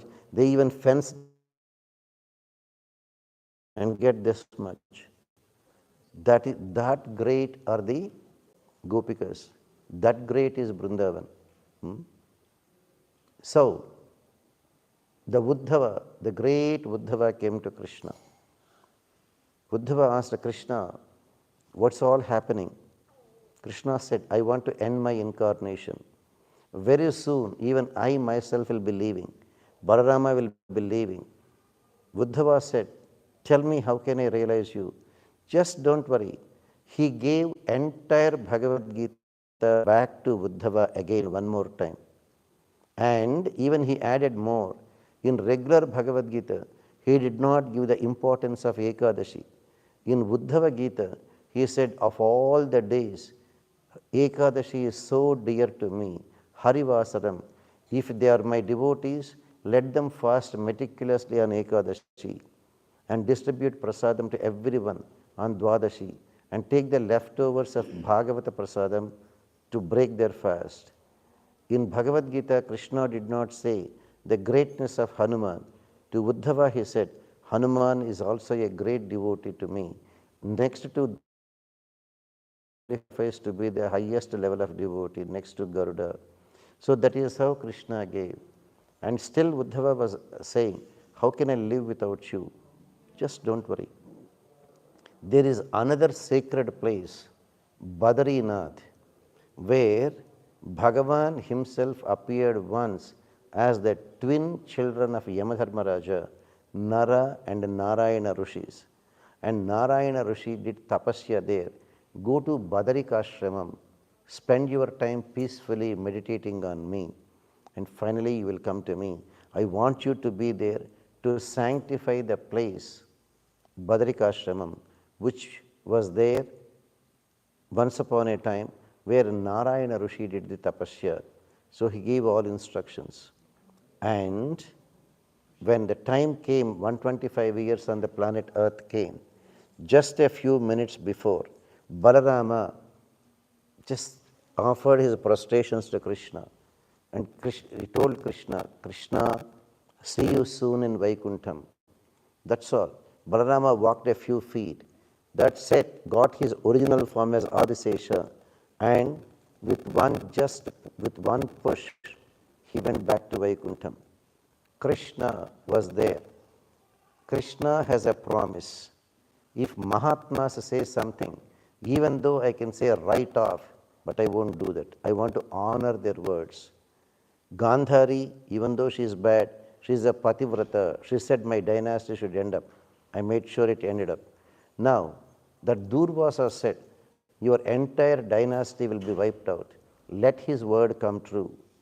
And that is why Krishna allowed that hunter to pick that small piece left over. And Krishna was there lying down, just was there, keeping one foot on the other foot, and was just shaking like this. And the same hunter came, and he could only see the foot moving like this, thought it looks like the ear of a deer, and shot the arrow. And when he came out and saw, it hit Bhagavan Krishna's feet, and that Krishna was about to leave the planet Earth because of that as an excuse. That hunter felt so bad, he profusely asked for forgiveness, and he did immediately prayopavesham, left the body, and with Krishna's blessings, he also went to Vaikuntam. Krishna used that as an excuse to leave the body, to make sure that the words of Durvasa Maharshi, that the entire Yaduvamsham will be wiped out from the huge iron rod that we bound to Samba, who was dressed up as a pregnant woman. That's why Krishna allowed that kind of a action or drama to happen. When Krishna was about to leave the planet Earth, his own chariot driver, Daruka, came. Krishna had his own chariot, and his chariot driver's name is Daruka. He came. He saw Krishna is about to leave the body. Daruka begged, how can I live? Krishna said, don't worry, you will also come to me. As they were watching, Krishna's chariot, which Daruka brought, just flew back to Vaikuntam. The horses flew back to Vaikuntam. Krishna advised Daruka, now go to Dwaraka. Tell them, ask Arjuna to come. Let Arjuna take all the ladies. Let Arjuna take my parents, Devaki and Vasudeva. Everyone, tell them to vacate Dwaraka immediately. Let Arjuna come and take them. So, that time Arjuna happened to be there in Dwaraka. He did not even say bye to anyone. So, Arjuna took all the people, ladies, everyone there. The only people left there were in Dwaraka were the 8 Pattamahashis who came to see Krishna, that Krishna was hurt, and immediately within 1 second, huge tsunami happened, a huge tsunami. And yes, Kanna, you want something? Nuvika Rama, come here. Come here and tell me. Yes, what do you want? Come closer, come closer. What is Badrikashramam? Badrikashramam, you get your parents' permission. We are going there on June 1st. Badrikashramam is a place, Badrinath, in the foothills of Himalayas, okay? And we are going there to see that Narayana Rishi where he did tapasya, where Vedavyasa wrote Mahabharata, and pray to that Narayana over there, okay? If you want, you can also come, but get permission from your father and mother, okay? So Badrinath is called Badrikashramam, okay? Yes, sir. ఎందుకు కృష్ణ చనిపోయిన తర్వాత ఒక second ఒక పెద్ద tsunami వచ్చి స్వామి? Because Krishna didn't want anything to be left after he left. He wanted to clean up the whole place. So 16,108 palaces, 16,108 palaces. In that, even Satyabhama's palace is there.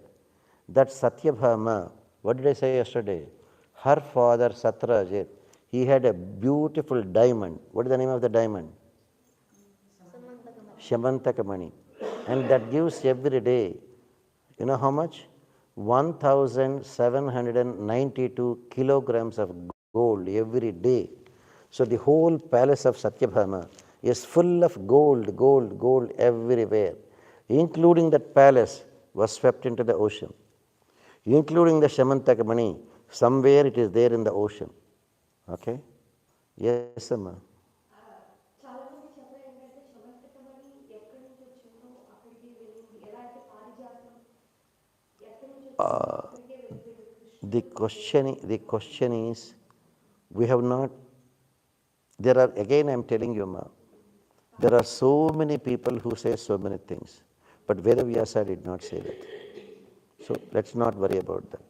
We only know a huge tsunami came and all the palaces were just swept away. The entire Dwaraka was flooded and swept away. In fact, if you don't believe it, you don't have to believe me. Just do your Google search and put tsunami, Dwaraka, okay? You will find the present day scientists sent deep water diving people. They went deep into the Arabian Ocean, and there they could literally see huge buildings, pillars, halls, bathing tubs. But where Satyabhama's palace is, we don't know. Them. And when it got swept by the tsunami, whether it disintegrated or the whole palace is intact, what happened to all the gold, we don't know. But yes, Amma. మరి సునామీలో Yadavs dynasty మొత్తం కొట్టుకొని వెళ్ళిపోయింది అన్నారు కదా. మరి ఇప్పుడున్న ఈ రాజులు యాదవాస్ వీళ్ళంతా ఎలా వచ్చారు? ఇప్పుడు ఉన్న రాజులు వీళ్ళందరూనా? There is only one person, Krishna's great grandson, who was not in Dwaraka at that time. He is the only one who survived, and his dynasty continued. Same thing, Arjuna was taking all the ladies from Dwaraka to Hastinapuram. On the way, some robbers, wayside robbers, they came and were harassing the ladies and were stripping them of all their jewelry and taking. Arjuna, the great hero Arjuna, could not even remember one astram or something. He could not even protect the ladies. He did not even have the strength to lift the Gandivam that is in his hands. Then Arjuna realized, what a shame. I thought I'm a great hero. I thought I wiped out 18 battalions in Kurukshetra war. How come I could not even fight with these just roadside robbers? That means my strength has come only from Krishna. Krishna left, my strength is also gone. So that is how Arjuna realized that he is just a Jivatma, helpless person. Only because of Krishna's mercy he got all that. So when Krishna left immediately to the planet, not to the planet, leaving all these worlds and back to Vaikuntam, that is when Dwapara Yuga ended. The minute Dwapara Yuga ended, Kali Yuga started. In Kali Yuga, Kali Purusha, sin personified came. And when sin personified came, his only job, you won't like it.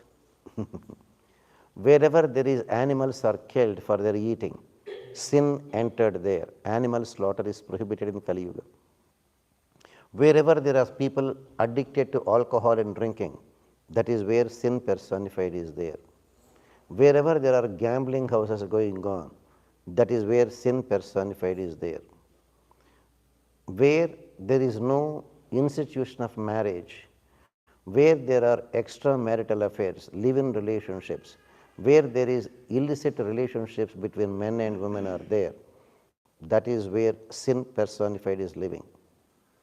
So, Parikshan Maharaja, the descendant of Pandava dynasty, Arjuna, after Arjuna's son Abhimanyu also died in Kurukshetra war. Abhimanyu's son Parikshat Maharaja, when he saw the Dharma Devata will be there appearing like a cow, and the 4 feet of the cow, The 4 feet of the cow, Dharma Devata's feet are Satyam, Daya, Danam, Tapasya. These are the 4 feet. Satyam, Daya, Danam, Tapasya. Even in Kruta Yuga, that is the only time when Dharma Devata is there 100% on all the 4 feet. By the time Rama's time came, Treta Yuga, only 75% of Dharma Devata was in existence. By the time Krishna's time, Dwapara Yuga, 50% of Satyam, Daya, Dharmam, Tapasya. Kali Yuga, only 25%. In Kali Yuga, nobody says there are no good people, but very few good people. Very few good people. So, Kali Purusha, he came. Parikshan Maharaja asked him to get out. He said, where will I go? Parikshan Maharaja said, go to these 4 places where people kill animals and use them for their food. Go there as sin. Where people are using only alcoholic drinks, go there as sin. Where people are having illicit relationships, go there as sin. Where people are doing gambling, easy money, cheating, go there. So, Parikshan Maharaja, being cursed by Shringi, was there living for 7 days on a platform in the middle of the waters. Takshaka, the snake that is supposed to come and kill. So Takshaka was coming. There was a great mantra shastraveta, Kaushika, that Kaushika knows the antidote for any poison. He heard that Parikshan Maharaja will be dead on the 7th day from today. A snake Takshaka will come and bite him. He has the antidote for any poison. He was there coming to see Parikshan Maharaja. Takshaka happened to meet him and asked, who are you, where are you going? Takshaka disguised himself as a priest and was coming. This Mahatma Kaushika said, I heard Takshaka is going to come and bite and kill Parikshan Maharaja. I have the antidote for any poison I am going. He said, can you prove? Sure. Why are you going? He will give me plenty money. Okay. Immediately Takshaka has bitten a tree that has so many flowers and fruits. The whole tree got burnt to ashes within no time. Kaushika, with his antidote, immediately brought the tree back to life with all flowers and fruits. Then Takshaka appreciated and said, this is a curse. Let Parikshan Maharaja go through the curse. I'll give you plenty money. He gave plenty money to that Kaushika and sent him back. Now, Takshaka could not come directly. So what he said, he found another priest. He gave him a fruit. Go and give it to Parikshan Maharaja. Takshaka became a small worm and entered the fruit. Takshaka became a small worm and entered the fruit. They have that kind of power. They can take any form. He became a small worm and entered the fruit, say an apple. And that another priest came and offered that fruit to Parikshan Maharaja. So Parikshan Maharaja was taking a bite. The minute he has taken a bite, the small worm came out of the fruit, became a huge Takshaka and has bitten. Parikshan Maharaja. That's it. The poison from Takshaka was so venomous. Immediately, Parikshan Maharaja was burnt to ashes. That is how Parikshan Maharaja ended his life. Entama? Abhimanyudu koduku. Abhimanyu and Uttara's son. So Parikshan Maharaja passed away. Parikshan Maharaja has a son, Janamejaya. That Janamejaya got so angry with Takshaka. You fellow, you cheated my father. You came like a worm and you sent that fruit through another person. You cheated. If this is the case, I will do a Sarpayagam and I will make sure no serpents are there in the world. So he called the priest and he started Sarpayagam. When the mantras were chanted those days, the priests were so powerful, so good in their mantras. Thousands and thousands of snakes were there, rushing and falling into the fire and getting burnt. Finally, it is time. The Takshaka's name was invoked. This Takshaka was so scared of this yajnam going on. He went and took help of Indra. He coiled himself to the Simhasanam of Indra so that Indra can protect him. The priests are chanting, Sat Takshakaya Swaha, Takshaka is not coming. The priest got annoyed.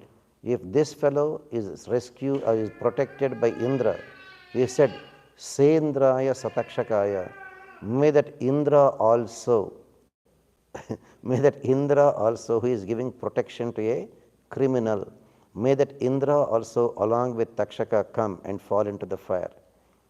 That is when the Indra's Simhasanam with all his punyam. That's why don't give shelter to the wrong people. You will also end up in trouble. The whole Indra's Simhasanam was shaking. Then the Maharshis in Swargalokam, one of the great Maharshis, Angirasa, he felt sorry. He wanted to have the Swargalokam intact. For the mistake of one person, why? So he came and pacified Janamejaya just for the sake of one snake Takshaka. You have already eliminated thousands of snakes. Enough. Try to forgive them. It has to happen, it happened. Forgive them, enough. Because a Mahatma Angirasa requested, Janamejaya stopped the yajnam. That is how that Takshaka was left. That is how we have all these snakes now. So that is how Srimad Bhagavatam, which Parikshan Maharaja wanted to listen in 7 days and attain salvation, ended up with Parikshan Maharaja attaining Vaikuntam. Go ahead, Amma. What are your questions? And thank you for giving an opportunity for 7 days. And if you have some questions, feel free. And the question is, even if you listen to the entire Bhagavatam, you will not get moksha. The idea even listening to is whether you follow that bhakti yogam properly and get moksha. That means we have got another million births to come. All the sin that we have to go through, you have to recall one file at a time, and use one of the 4 ways, yajnam, danam, homam, danam, japam, prayashchittam. Danam, japam, homam, prayashchittam. These are the only 4 ways for every mistake that we make. Say for eating forbidden food, what is the danam or what is the prayashchittam or what is the japam, how many number of times? For taking alcoholic drinks, for eating the forbidden food, for sleeping at the sandhya time, okay, for indulging in sinful activities, for drinking without so all these things are mistakes. So one file at a time you have to call and remove. That is bhakti yoga. It may take one life if you are a smart kid to wipe out all of them, all million files, or it may take 10 lives. But you will get moksham when you wipe out with your own efforts, one by one, all the million files that are there waiting for you, sanchita karma, either by dhanam, japam, homam, or prayashchittam. If not, you have to do Sharanagati, where Krishna says, just for the one act of doing Sharanagati, promising, I will do only the things favorable to you, I will not do anything that is not favorable to you, I will maintain absolute faith in you, I will accept you are my only protection, and I will not do anything to protect myself. That's what you promised at the time of Sharanagati, that he is your only Bhagavan. For that he says, Aham tva sarva papebhyo, the million files that you have got, which you have to wipe out yourself in Bhakti Yoga, the million files are there kept in a folder, and that Krishna says with one button clicking, delete, the whole folder is deleted. The whole folder is deleted. Enjoy doing either Bhakti Yogam and try to get salvation either in one birth or in a few births, or do Sharanagati and enjoy attaining salvation at the end of this life itself. That is the essence of Srimad Bhagavatam, which we did for the past 7 days. स्वस्ति प्रजाभ्यः परिपालयन्तां न्यायेन मार्गेण महिं महिषाः गोब्राह्मणेभ्यः शुभमस्तु नित्यं लोकाः समस्ताः सुखिनो भवन्तु यदक्षरपदभ्रष्टं मात्राहीनं यद्भवेत् तत्सर्वं क्षम्यतां देवा नारायण नमोऽस्तुते विसर्गबिन्दुमात्राणि पदपादाक्षराणि च न्यूनाच्चातिरिक्तानि क्षमस्व पुरुषोत्तम सर्वापचारान् समस्तापचारान् क्षमस्व अस्मद्गुरुभ्यो नमः अस्मत्परमगुरुभ्यो नमः अस्मत्स्वरगुरुभ्यो नमः శ్రీరంగనాథ షడగోపైతేంద్ర దృష్టం లక్ష్మీ నృసింహశతయత్ కరుణైకపాత్రం శ్రీరంగవీర రఘురాట్ షడగోపహృజ్యం వేదాంత దేశిక నమ ప్రపజ్యే శ్రీమతే శివన్ షడగోప శ్రీ వేదాంత దేశిక నమః దేశికాయ నమః అస్మదాచార్య తిరువడిగలే శరణం. In fact, if you want to learn, you can learn from anything in the world, anything in the world. That incident was called Avadhuta Yadu Samvadam. Bhagavatam is not easy to be completed in just 7 lectures. Those days, 7 days means 7 days of 24 hours non-stop they chanted. First day we have 10 people, some people come one day, some people drop off one day, some people come on the last day. Very difficult to follow. And that too just in 3 hours per day. So compared what is 7 times 24 hours? 7 2s 14, 7 4s 28, 168 hours. Where 168 hours? And 7 3s 21 hours. Where 21 hours? So we have given you only the outline of what is there in Bhagavatam. Whereas just in one small thing, Avadhuta Yadu Samvadam, one day a great saint came, Vasudeva, Krishna's father. He was asking, can you tell me something, how I can focus on Bhagavan? That Avadhuta smiled and said, how ignorant are you? We are all coming here to prostrate to Krishna. The same Krishna is there and your son. But unfortunately, you are not realizing Krishna is Paramatma Sriman Narayana. You are thinking he is your son. It is just like, the backyard plant is not useful for medicine because we don't believe in that. So same way, even though this Krishna is there right in front of you as your son, you are treating him as your son. You are not treating him as Bhagavan Sriman Narayana. He is the Supreme Lord. Then that Avadhuta, that Vasudeva asked, can you tell me how you learned all these things? That Avadhuta said, I learned from everything. I learned from everything. I learned from an elephant. How did you learn? Simple. If a male elephant is to be caught, you know what the hunters will do? They will keep a female elephant there. So for the attraction of the female elephant, the male elephant will come and fall in the trap. So I learned from the elephant, don't fall for any trap like that. I learned from a bride. What did you learn from a bride? Isolation. One day her would-be in-laws came. Her parents were not home. And she has no rice at home, she has to give them food. So she started taking some paddy and pounding them to make rice and cook. As she was pounding, she had bangles. The bangles were making sound as she was pounding. Then she felt, will they notice that I am just pounding the paddy now, that I have to make rice and cook for them? Let them not notice it. Noise. So try to isolate yourself. Isolate yourself. That is why people get into isolation. That's why they get into isolation. That's what I learned. Then he said, I learned from a deer. What did you learn from a deer? A deer is a fast-moving animal, but it developed a weakness for music. The hunter will come, play the music. The deer will stop. That's it. It stops listening to the music. The hunter kills it. I learned from the deer. Don't have any attachment to anything. If you have attachment, that itself could be the cause of your death. Then he said, what else you learned? I learned from everything. Look at a wasp. Wasp ante telusna kandiriga. You know how wasp comes? The wasp, it will take a small insect. It will take it and put it in its own, that wasp shell, something like that, with holes. Kandiriga tena tutte antare. ఆ వర్మ్ని తీసుకొచ్చి దాంట్లో పెడుతుంది. పెట్టింది బయట దాన్ని కుడుతూ ఉంటుంది. అది కుట్టేసరికి దీనికి భయం అన్నమాట. This small worm will be thinking, oh my God, wasp will come, wasp. Thinking about the wasp, the insect itself will turn into a wasp. So I learned from that. Thinking about Narayana, I can get a Sarupya Moksham. There is everything that you can learn in this world. He says, okay, I learned even from a python. What do you mean you learned from a python? Look at a python. It cannot move fast.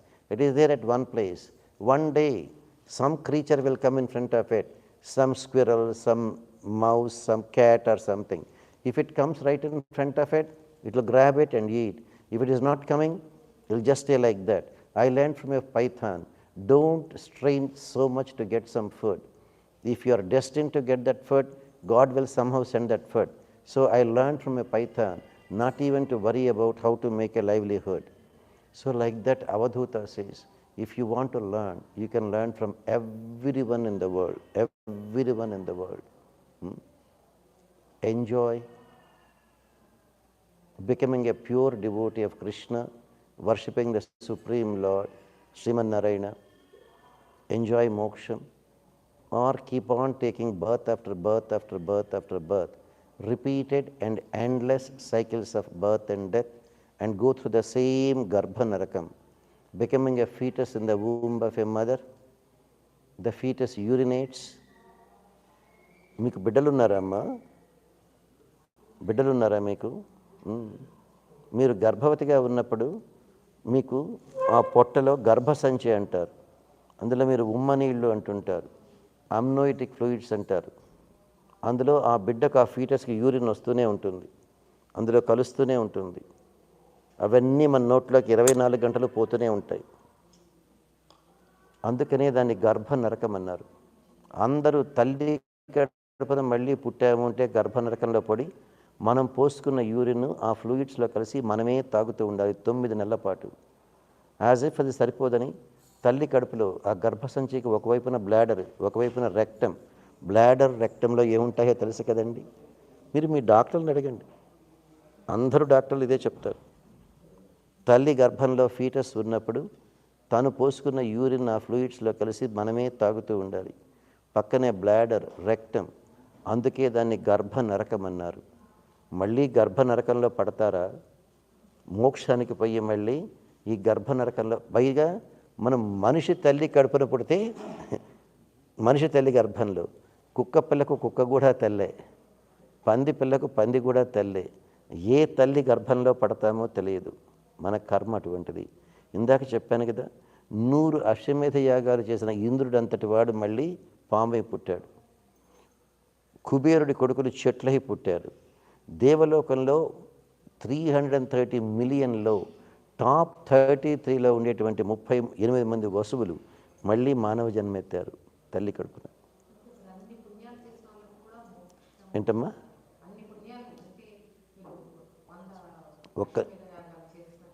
మీరు చేసిన పుణ్యాలు మీ పాపాలను cancel. ఒక్క నిమిషం అమ్మా. మీరు చేసిన పుణ్యాలు మీ పాపాలను క్యాన్సిల్ చేయవు. మీ పుణ్యం అకౌంట్ వేరు, పాపం అకౌంట్ వేరు. మీరు చనిపోయిన తర్వాత యమధర్మరాజు దగ్గర చిత్రగుప్తుడిని అకౌంటెంట్ ఉంటాడు. మన లెక్క మొత్తం బయట పెడతాడు. మీకు 40% పాపం ఉంది, 60% పుణ్యం ఉంది.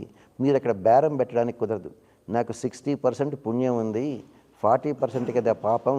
ఈ 40% పాపాన్ని ఆ 60% కట్ చేసి నెట్ 20% పుణ్యమే ఇచ్చి ఆ 20% సుఖం స్వర్గంలో అనుభవించి మళ్ళీ మంచి కుదరదు.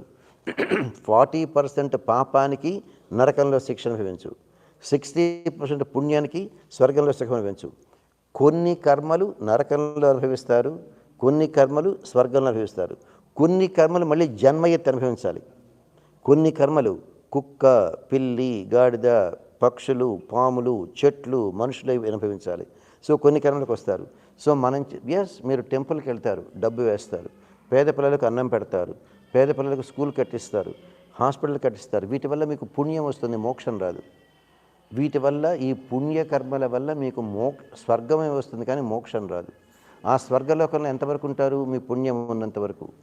పుణ్యం అయిపోయిన తర్వాత భగవద్గీత చదవండి, 9వ అధ్యాయాన్ని చెప్తాడు. పుణ్యం అయిపోయిన వెంటనే దేవతలు మెడబెట్టి నెట్టేస్తారు, మళ్ళీ భూలోకంలోకి వచ్చి మళ్ళీ తల్లి కడుపున పుడతారు. అందువల్ల గర్భనరకం నుంచి బయటపడాలంటే మోక్షం ఒక్కటే మార్గం. అది ఇచ్చేటువంటి వాడు నారాయణుల వారు. ఆ మోక్షం రావాలంటే భక్తి కానీ శరణాగతి కానీ, ఈ రెండే హైవేస్ ఫర్ మోక్షం. ఏమ్మా? సరెండర్ అంటే మీకు అంత అనుకున్నంత ఈజీ కాదు. ఆ సరెండర్ అవ్వాలంటే ముందు భగవంతుడికి నివేదన చేసిందే తినాలి. మనం తినే తిండి శుద్ధంగా లేకపోతే మనకొచ్చే ఆలోచనలు పవిత్రంగా ఉండవు. మనకొచ్చే ఆలోచనలు నెగటివ్ థాట్సే వస్తాయి. పైకి బుద్ధిమంతులే అందరము, కానీ మనసులో ఎన్నెన్ని పిచ్చి పిచ్చి ఆలోచనలు ఉన్నాయండి, అవి కూడా పాపమే. వచ్చేసి ఇప్పుడు చూడండి, నాకు ఈయనంటే కోపం, పగ, హేట్రెడ్. కానీ నేను ఆయన ఏం చేయలేను. కానీ చూసినప్పుడంతా మనసులో ఇతన్ని ఎలాగైనా కొట్టాలి, ఎలాగైనా కొట్టాలి, ఎలాగైనా కొట్టాలి అనే ఆలోచన ఉంటుంది. అది కూడా పాపమే. కొంతమంది మనస్సులోనే కాదు నోట్లో కూడాను అంటారు, ఏదో ఒక రోజు నన్ను చంపేస్తా, ఏదో ఒక రోజు నన్ను చంపేస్తా అంటే అది కూడా పాపమే. కొంతమంది ఫిజికల్గా హర్ట్ చేస్తారు, అది కూడా పాపమే. మనో వాక్ కాయకర్మభి 3 రకాల మనకు పాపాలు వస్తాయి. అర్థమవుతుంది. అందువల్ల నేను పైకి శుద్ధంగా ఉన్నాను, మనసులో పిచ్చి ఆలోచనలు ఉన్నాయి, నేను పైకి క్లీన్గా ఉన్నాను, నోటితో ఎన్నో పాపాలు, ఇవన్నీ కూడా కర్మ అనుభవించక తప్పదు. చెప్పండి ఏమ్మా? ఇప్పుడు ఉండే జనరేషన్కి మనం ఎన్ని కథలు చెప్పినా వాళ్ళు శరణాగతి తీసుకుంటారా? నేను ఒకటి చెప్పనమ్మా, మీరు అమెరికాకు ప్లేన్లోనే వచ్చారు, మీకు ఎన్నోసార్లు చెప్పాను. ప్లేన్ ఎక్కిన వెంటనే ఫస్ట్ థింగ్ మీకు హోస్టెస్ చెప్పేది, when the falls oxygen mask will fall, you first put on your mask and then help the child in the next seat. ముందు మీరు మాస్క్ పెట్టుకొని మీరు శరణాగతి చేయండి, తర్వాత వాళ్ళ గురించి వరి అవుదురు. కానీ మీరు వాళ్ళు బంగారు లాంటి పిల్లలు. నిజం చెప్పాలి అంటే ఈ పేరెంట్సే వాళ్ళందరినీ పాడు చేస్తున్నారు. ఎంతసేపటికి నువ్వు దండం పెట్టావా, నువ్వు పూజ చేసావా, ఏంటి వెధవ ప్రశ్నలు? ముందు మీరు చేస్తున్నారా? మీరు పోయి నాన్ వెజ్ అంతా తింటున్నారు, మీరు పోయి ఉల్లిపాయలు గార్లిక్ తింటున్నారు, మీరు పోయి పార్టీలు పెట్టుకొని పిల్లలందరినీ ఒరేయ్ మీకందరికీ పిజ్జా పెట్టండి రండి, వీళ్ళందరూ పోయి ఆల్కహాలు వైన్ను తాగుతున్నారు. వాళ్ళకేం తెలివితేటలు లేవనుకుంటున్నారా? వాళ్ళేం ఆలోచన చెయ్యండి. మాకు ఇప్పుడు 10 ఏళ్ళు 12 ఏళ్ళు కదా మాకు పెట్టి పిజ్జాలు పెడుతున్నారు, మాకు 18 ఏళ్ళు వస్తాయి, మీకు డబల్గా మేము తాగుతాం, మీకు డబల్గా మేము తిరుగుతాం, వాళ్ళు ఆలోచిస్తున్నారు. ముందు మనం శుద్ధంగా ఉన్నామా? మనం శుద్ధంగా లేము. మీకు నిజంగా ఆ పిల్లల మీద అంత ప్రేమ ఉంటే ముందు మీరు మాస్క్ పెట్టుకోండి. అర్థమవుతుందయ్యా? మీరు మాస్క్ పెట్టుకోకుండా అయ్యో నా పిల్లలకు ప్రెషర్ పడిపోయింది అంటే నువ్వు ముందు పెట్టుకో. తర్వాత ఆ పిల్లలకి ఏనాడు నువ్వు పూజ చేసావని అడగద్దు, మీ లైఫ్లో మార్పు తెచ్చుకోండి. ఆ బిడ్డ అడిగింది, అమ్మ బ్రేక్ఫాస్ట్ అమ్మ, నువ్వు పూజ చేసావా, నువ్వు దండం పెట్టావా, ఎందుకు ఈ పిచ్చి మాటలు? మీరు ఒక్క మాట చెప్పండి, అమ్మ బ్రేక్ఫాస్ట్ చేశాను, ఫస్ట్ కృష్ణుడికి పెడతాను, 1 సెకండ్లో తీసుకొచ్చి పెడతానని చెప్పండి. డబ్బులు కావాలి లంచ్ మనీ, 1 సెకండ్ అమ్మ, డబ్బులన్నీ కృష్ణుడి పాదాల దగ్గర పూజ రూమ్లో పెట్టాను, కృష్ణుడి పర్మిషన్ తీసుకొని డబ్బు తీసుకొచ్చిస్తాను. దీపావళి వచ్చింది, క్రాకర్స్ కొన్నావా, కొన్నానమ్మా, కృష్ణుడి రూమ్లో పెట్టాను, కృష్ణుడి పాదాలు 1 సెకండ్ ఇవ్వు తీసుకొచ్చిస్తాను. సెల్ ఫోన్ కొనిస్తావా, 1 నిమిషం అయ్యా, కృష్ణుడి పర్మిషన్ తీసుకొని కృష్ణుడికి చెప్పి కృష్ణుడి పాదాల దగ్గర డబ్బు తెచ్చిస్తాను, కొనిస్తాను. చెప్పండి, 24 గంటల్లో మీరు 100 సార్లు వాడికి కృష్ణ కృష్ణ కృష్ణ అని చెప్పండి. మీరు వాడిని ఏం చేయమని చెప్పద్దు, కృష్ణుడికి నివేదన పెట్టి పెడతాను. కృష్ణుడు మీరు మటుకు ఉల్లిపాయలన్నీ తింటూ కృష్ణుడికి పెట్టకుండా ఏం చేస్తున్నారండి మీరందరూ ఇళ్లల్లో? కృష్ణ ఇవాళ అన్నిట్లో ఉల్లిపాయలు గార్లిక్ ఉన్నాయి, నీకు ఒక బనానా పెడతానులే. ఇది ఎక్కడ హిపోక్రసీ అండి? కృష్ణుడికి బనానా పెట్టి మీరు ఇంత సాంబార్లు రసములు దొంగ తిండి తింటున్నారే. నేను అనడం లేదు, కృష్ణుడు చెప్తాడు, యో భుంక్తే స్థేన ఏవ సహా. స్థేన అంటే దొంగ. ఎవడైతే భగవంతుడికి నివేదన చేయకుండా తింటున్నాడో వాడు దొంగ తిండి తింటున్నాడు అంటారు. మనం భగవద్గీత చదువుకోము, చెప్పిన వాడు చెబితే మనకు నిజం నిష్ఠూరంగా ఉంటుంది. అర్థమవుతుందా? తర్వాత మీరు క్షుద్ర దేవతలకు అందరికీ పూజ చేస్తారు, మీరు పరమాత్ముడికే చేస్తున్నారా? మీకు క్షుద్ర దేవతలకు తేడా తెలియలేదు, భగవంతుడికి తేడా తెలియలేదు. మీరు వాళ్ళకి చెప్పండి వీళ్ళు పూజ చేయాలి, మీరు పూజ చేయమని చెప్పద్దు. అన్నం అడిగింది కదా, కృష్ణుడి దగ్గర పెట్టానమ్మా, కృష్ణుడికి పెట్టి పెడతానమ్మా. డబ్బులు అడిగారు, కృష్ణుడికి చెప్పిస్తానమ్మా. My birthday, happy birthday gift కొన్నావా, కొన్నానమ్మా. నీకు ఐఫోన్ కొన్నానమ్మా, బట్ ఫస్ట్ కృష్ణుడి పర్మిషన్ అమ్మా, కృష్ణుడి పాదాల దగ్గర పెట్టి తీసుకురమ్మా. 6 మంత్స్ చెప్పి చూడండి, ఆ పిల్ల మీకు చెప్తుంది, ఆ బిడ్డ మీకు చెప్తాడు, అమ్మా ఆకలమ్మా, తొందరగా కృష్ణుడికి పెట్టి నాకు పెట్టమ్మా. ఆ బిడ్డ మీకు చెప్తాడు, నాన్న నాకు తెలుసు నువ్వు డబ్బులన్నీ కృష్ణుడి పాదాల దగ్గరే పెడతావని, వెళ్ళి కృష్ణుడి పర్మిషన్ తీసుకొని వచ్చి ప్లీజ్ నాన్న తొందరగా ఇవ్వు నాన్న, ఐఫోన్ కొనుక్కుంటాను అంటాడు. వాళ్ళు చెప్తారు. ముందు మనం మారాలండి. వాళ్ళు బంగారు లాంటి పిల్లలండి, వాళ్ళకి అభం శుభం తెలియదు. మనం వాళ్ళకి ఏం చేస్తున్నాము? ఆ పిల్లాడు క్రికెట్ ఆడాలనుకో, టెన్నిస్ ఆడాలనుకో, నాయన నువ్వు పప్పు అన్నం తింటే నువ్వు టెన్నిస్ ఆడలేవు, నీకు బాగా చికెన్ పెడతాను రా. చికెన్ తింటేనే టెన్నిస్ ఆడతారు. మనం వాళ్ళని పాడు చేస్తున్నామండి. ఎంతమంది పిల్లలకి ఈ కంట్రీలో హ్యాంబర్గర్స్ పెడుతున్నారండి.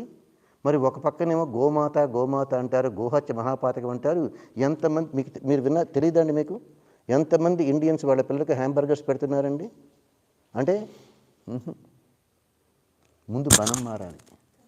మీరు ప్లేన్ ఎక్కిన వెంటనే ఏం చెప్తున్నారు sir? Put on your mask first, then you help the child in the seat next to you. అంతే కదండి. ఆ బిడ్డలకు పూజ చేసావని అడగద్దు, ఆ పూజలకు దేవుడికి దండం పెట్టావని అడగద్దు. మీరేం చెప్పద్దు.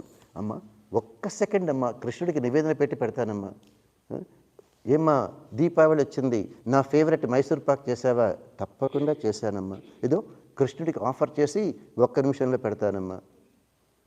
మీరు ఏది అడిగినప్పటికీ కూడా, కొత్త బట్టలు కొన్నావా, నా బర్త్డే వస్తుంది, హ్యాపీ బర్త్డే.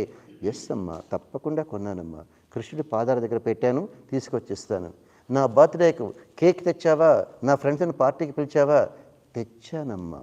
ఎగ్ ఉంటే కృష్ణుడికి పెట్టకూడదు కదా, అందుకని నీకోసం స్పెషల్గా చాక్లెట్ కేక్ చేయించి తీసుకొచ్చి ఇదో కృష్ణార్పణమని కృష్ణుడికి పెడతాను, తప్పకుండా కేక్ కట్ చేసుకోమ్మా. మనం ఎంతసేపటికి వాళ్ళకు వెనిల్లా ఐస్ క్రీమ్లో ఎగ్ ఉంటుంది, మీరు ఎందుకు తింటున్నారమ్మా? డైరెక్ట్గా ఎగ్ కొట్టుకొని తినడం లేదు, మరి వెనిల్లా ఐస్ క్రీమ్లో ఎలా తింటున్నారమ్మా? ఏం చాక్లెట్ ఐస్ క్రీమ్ తినొచ్చు కదా. మీరు చేసే ప్రతి పనిలో కూడాను వాళ్లకు కృష్ణుడిని చూపించవచ్చు. అప్పుడు మీరు 1 year చెప్పారనుకోండి, ఆ బిడ్డలు ఏమంటారండి మీకు 1 year తర్వాత? మా స్కూల్ టైం అవుతుందమ్మా, తొందరగా కృష్ణుడికి పెట్టమ్మా, బ్రేక్ఫాస్ట్ కావాలమ్మా. నాన్న డబ్బులు కావాలి నాన్న, స్కూల్కు నేను వాళ్ళ లంచ్ కొనుక్కోవాలి నాన్న, ప్లీజ్ నాకు $2 ఇస్తావా, లంచ్ మనీ ఇస్తావా? నాకు తెలుసు నాన్న, నువ్వు కృష్ణుడి పాదాల దగ్గర పెట్టుంటావు, తొందరగా కృష్ణుడి దగ్గర. వాళ్ళే చెప్తారమ్మా. ఆ విధంగా మనము వాళ్లకు 2 రకాలు ఉంటారండి టీచ్ చేసేవాళ్ళు. ఒకళ్ళను గురు అంటారు, ఇంకొకళ్ళను ఆచార్య అంటారు. గురు అంటే ఇదిగో ఉపన్యాసం ఇస్తాడు, మీరందరూ ఉల్లిపాయలు తినొద్దు అని.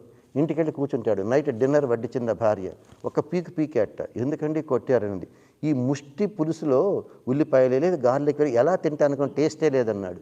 అదేంటండి అందరికీ చెప్పారు కదా తినద్దంటే, నేను గురువును, అందరికీ చెప్తా, నేను మటుకు ఆచరించను, నేను చెప్పేవాడిని మాత్రమే, do as I say, no, నేను మటుకు ఆచరించను. ఆచార్య తను ఆచరించి చూపించేవాడు, తను ఏదైతే చేస్తాడో అది మాత్రమే ఇంకోళ్ళకి చెప్తాడు.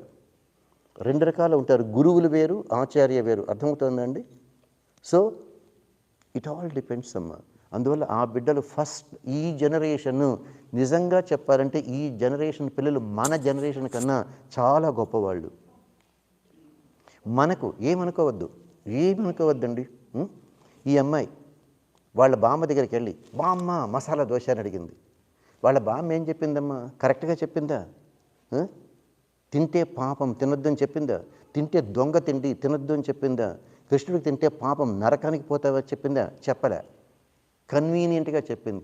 ఇవాళ శనివారం అమ్మా, శనివారం మనం ఉల్లిపాయలు తినం కదా, ఇవాళ వద్దమ్మా, నువ్వు ఇవాళ వద్దమ్మా అని చెబుతుంది. నువ్వు స్నానం చేసి చీర కట్టుకొని దేవుడికి దీపం పెట్టమ్మా, నీకు ఇవాళ చక్కెర పొంగలు పెడతానమ్మా అనింది.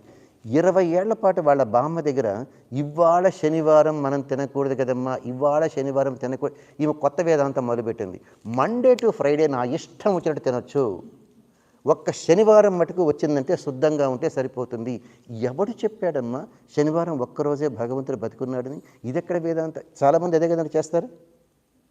అంతెందుకండి, ఆ అబ్బాయి ఉన్నాడు, అతను నాన్ వెజ్ తింటాడు. మీరు అడిగారనుకోండి, టెంపుల్కి వెళ్దాం వస్తావా అంటారు. మీకు తెలిసిన కొంతమంది నాన్ వెజ్ తిన్న రోజున టెంపుల్కి కూడా వెళ్ళరు కొంతమంది, తెలుసు కదయ్యా. ఏమంటారు వాళ్ళు? ఇవాళ నీచు తిన్నామండి. వద్ద, అది నీచు కాదు, నీచమైంది తిన్నాము అంటే మీనెస్ట్ ఆఫ్ ద మీనెస్ట్ తిన్నాము. అర్థమవుతుందా? కానీ మన వాళ్ళు ఏమంటున్నారు? ఈమె పోయి అడిగింది, బామ్మ ఇవాళ చికెన్ బిర్యానీ పెట్టు. అమ్మ ఇవాళ శనివారం అమ్మ, ఇవాళ శనివారం అమ్మ అని చెప్తే ఆ అమ్మాయి 20 ఏళ్ళు విని కొత్త ఫిలాసఫీ మొదలుపెట్టింది. మండే టు ఫ్రైడే ఏమైనా తినొచ్చు నేను, ఒక్క సాటర్డే మటుకు శుద్ధంగా ఉంటే చాలట. ఏమన్నా అంటే మా బామ్మ చెప్పిందండి, మా ఇంట్లో అంతేనండి, మా ఆచారం అండి, మా ఫ్యామిలీ అంతా అంతేనండి. అదే కదా చెప్తారు. ఇదెక్కడిదమ్మా? నువ్వు ఎప్పుడు కూడా ఒక మంచి తల్లివి కనుకైతే, ఏమో నిజంగా మీ బిడ్డల మీద మీరు ప్రేమ కనుకుంటే వాళ్ళకి ఎందుకమ్మా పాపాన్ని పెడతారు? ఆ నోరు లేని బిడ్డలు, అభం శుభం తెలియని బిడ్డలకు వాళ్ళు మీరు పాపాన్ని పెడుతున్నారు. ఆ పాపాన్ని తిని వాళ్ళని నరకానికి పంపిస్తున్నారు కదమ్మా. దయచేసి చేయొద్దమ్మా, దండం పెట్టి చెబుతున్నాను. ఎందుకంటే ముందు వాళ్లకు మీరు మారండి, వాళ్ళని మార్చండి. అంతేకాని వాళ్ళకు లేనిపోనివి చెప్పి వాళ్ళ జీవితాలు పాడు చేయకూడదమ్మా. వాళ్ళకి చెప్పండి, శనివారం అది చేస్తే తప్పైతే మండే టు ఫ్రైడే చేస్తే రైట్ అని ఎవరు సార్ చెప్పారు? నేను ఎగ్జాజరేట్ చేయడం లేదు. మీరు ఇండియాకి వెళ్ళండి, డిసెంబర్లో జనవరిలో వెళ్ళండి. కొంతమంది నల్లటి గుడ్డలు కట్టుకొని అయ్యప్ప మాల వేసుకుంటారు. వాళ్ళు రెగ్యులర్ డేస్లో స్మోక్ చేస్తారు, ఆల్కహాల్ తాగుతారు, నాన్ వెజ్ తింటారు, ఆనియన్ గార్లిక్ తింటారు. ఆ 40 days మీరు చూసారండి? వాళ్ళు స్మోక్ చేయరు, ఆల్కహాల్ తాగరు, ఆనియన్ గార్లిక్ తినరు, నాన్ వెజ్ తినరు, అంత క్లీన్గా ఉంటారు కదండి. ఆ 40 days తర్వాత చూసారండి? అంటే సంవత్సరంలో 360 days ఉన్నాయి కదమ్మా. దేవుడు 40 రోజులే బతుకున్నాడా? 40 రోజులు అవి చేస్తే పాపం అని కదండి మానేశారు. లేకపోతే మానేయాల్సిన అవసరం ఏంటండి? 40 రోజులు అవి చేస్తే పాపం అని కదండి మానేశారు. మరి 40 రోజులు అవి చేస్తే పాపం అయినప్పుడు మిగిలిన 320 days అవి చేస్తే రైట్ అని ఎవరు సార్ చెప్పారు? అర్థమవుతుందా? సో ఇటువంటి మన వాళ్ళు కొత్త కొత్త వేదాంతాలు పెట్టుకున్నారు. ఎందుకు? చాలామంది గురువులు ఉన్నారు. వాళ్ళు ఎవరన్నా మీకు ఎన్నిసార్లు మీరు ఉన్నారండి, ఒక్కళ్ళు మీకు చెప్పారా ఇది తప్పు, ఇది చేయొద్దు, ఇది మంచిది, ఇది చేయండి, భగవంతుడికి పెట్టిన ప్రసాదమే తినండి, భగవంతుడికి పెట్టకుండా తింటే పాపాన్ని తింటారు, వద్దు, ముందు ఫుడ్ క్లీన్గా. ఇది ఉపనిషత్తులో చెప్తాడు, ఆహార శుద్ధౌ సత్వశుద్ధి. మనం తినే ఆహారం సత్వంగా ఉంటేనే, సాత్వికంగా ఉంటేనే ఇక్కడ వచ్చే ఆలోచనలు సాత్వికంగా ఉంటాయి. మీ ఇష్టమమ్మ. వాళ్ళు బంగారు పిల్లలమ్మ, వాళ్ళని లక్షణంగా పెంచుకోండి, కానీ వాళ్ళకు మంచి మార్గాన్ని చూపించండి. తప్పకుండా వాళ్ళు లక్షణంగా బాగుపడతారు. రైట్ అమ్మా? గుడ్ గర్ల్ అమ్మ. చెప్పండి, ఇంకేం కావాలి? నరేన్ బయలుదేరి ఇంక క్లోజ్ చేద్దామా? ఆల్రెడీ 9:03 అయింది. నరేన్